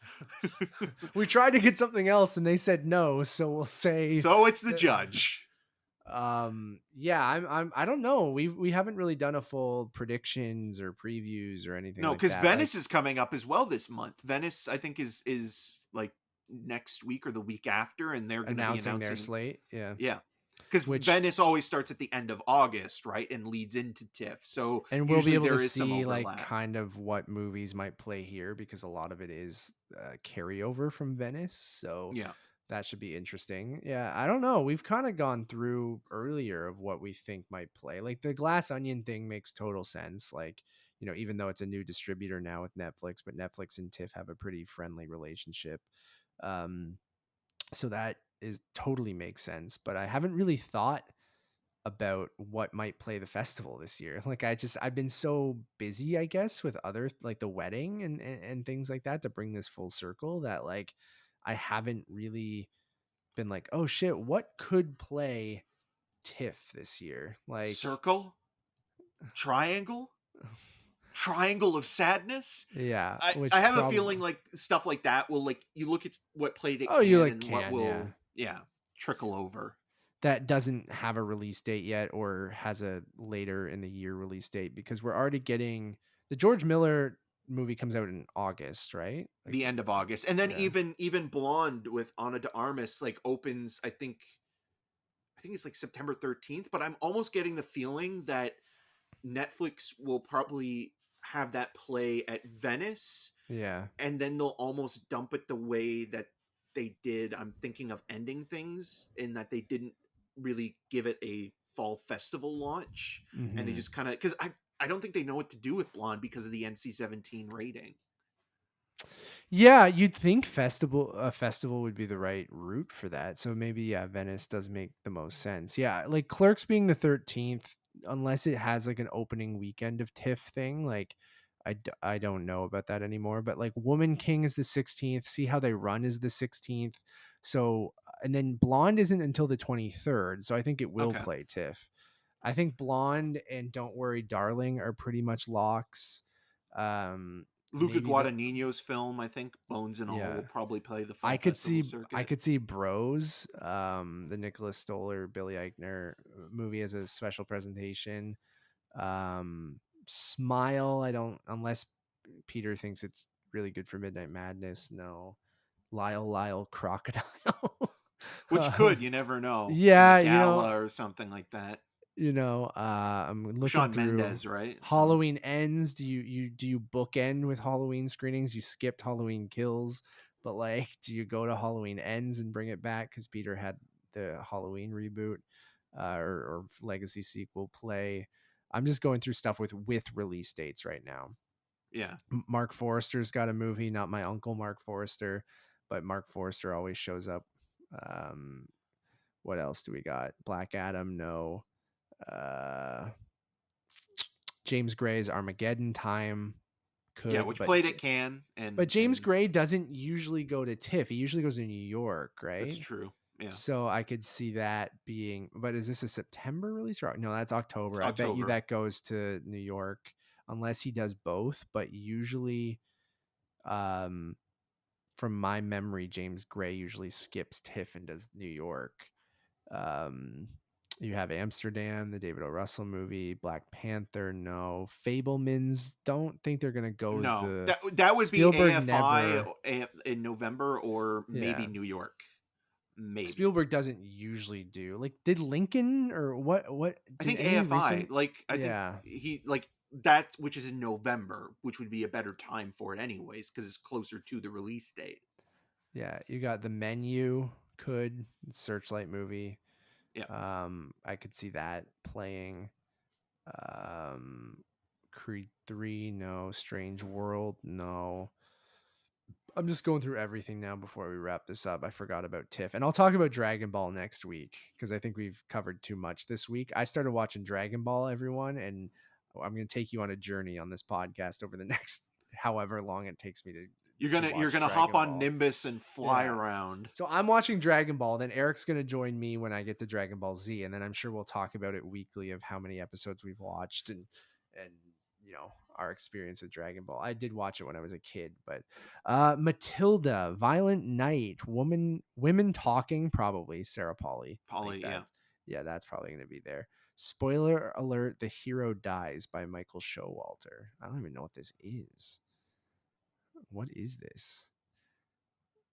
Michael Showalter is another movie, and I read the premise for one of Bobby Fairley's new movie. Did you see that? Oh, Champions? Yeah. Yeah. I'm like, oh no. Yeah. Avatar: The Way of the Water, Shazam, Puss in Boots, I Want to Dance with Somebody, Babylon. There's a good chance. I don't think Uh, Babylon will be finished, and I think that I think Paramount might even skip the fall festival Festivals. circuit with that. Yeah. That's it for release dates this year for movies. So But there's a lot of stuff still that like doesn't have a yeah. release date, right? Yeah. So, anyways, I just went through the stuff that is already dated. Mark Forster has another movie. He has two. He has A Man Called Otto with Tom Hanks. Which all that right, could everyone. play Gala. Yeah, that I could see that happening. that makes sense. Yeah. All right, everyone. I think that's gonna wrap a nice tight 2 hours on Keep it tight. We haven't been here for a month, so that makes sense. But our Dragon Ball adventure will begin next week, where I talk about that and whatever else. We'll have reviews soon for. You can catch our review for Thor: Love and Thunder right now on all podcast services and on YouTube. We'll have a review for the Russo brothers, the Gray The Men, Gray Man. the Grayman, which will be coming the end of this week, I believe, or right? Yeah, because the embargo, the review embargo, drops on Thursday. Morning? Right, the day before it releases in theaters, but then it won't be on Netflix for a couple weeks after that. July 22nd is when it's So we'll have the Grayman. We'll also have a Nope review coming up in the next couple weeks, and that's what it's looking like on the review side. I'm gonna try to catch up with Marcel the Shell with Shoes On and Elvis and the Black Phone. So we won't be doing individual reviews for those just because we're kind of far past that, but I'll be talking about them on the show as I go and see those. So it should be an interesting time leading into TIFF, and each week I'm sure we'll have like a TIFF talk and things like that. And then leading into August and September, we're going to be back full into TIFF mode. So, which is our busiest time of the year. We put out the most content. Like it should be a wild time. I'm excited for it, Eric. Yes, I can't believe it's already July. It's like 60 days away, man. I know. Another movie that we could actually also review is the Ron Howard film. If you wanted to get in touch with Amazon about that, right? I will. We'll do that. 13 Lives. Which the trailer also dropped for that. We didn't talk about it, but you could then just watch that documentary. The Rescue, yeah. So we'll see. All right, everyone. Thank you for listening or watching. We really do appreciate it. I am happy to be back and watching movies and talking about them with Eric. If you want a one-stop shop for everything, just head over to Letterboxd at Untitled_movies. Everything should be over there. We should have a regular schedule moving forward. You should get at least one of these shows probably per week. You should be getting a review every week, probably more. I want to watch RRR, and then maybe we'll do an actual review for that as well. I'd be down. I want to rewatch it. I want an excuse to rewatch it. Yeah, so we'll probably do that, and you'll be getting multiple reviews per week, and still some big movies coming out. So we might do some of the Marvel TV show reviews, all that kind of stuff. So keep it locked right here. Happy to be back. As always, my name is Matt Rohrbeck. You can find more of my work around the internet, but mostly at UntitledMoviePodcast.com. And you can follow me on all those social medias at Matt Rohrbeck. And I'm Eric Marchin. You can find more of my video reviews, including Marcel the Shell with Shoes On and others at rogerstv.com/cinemascene and on the social medias at EM6211. Until next time. Hot corn, baby. Hot corn. They were good.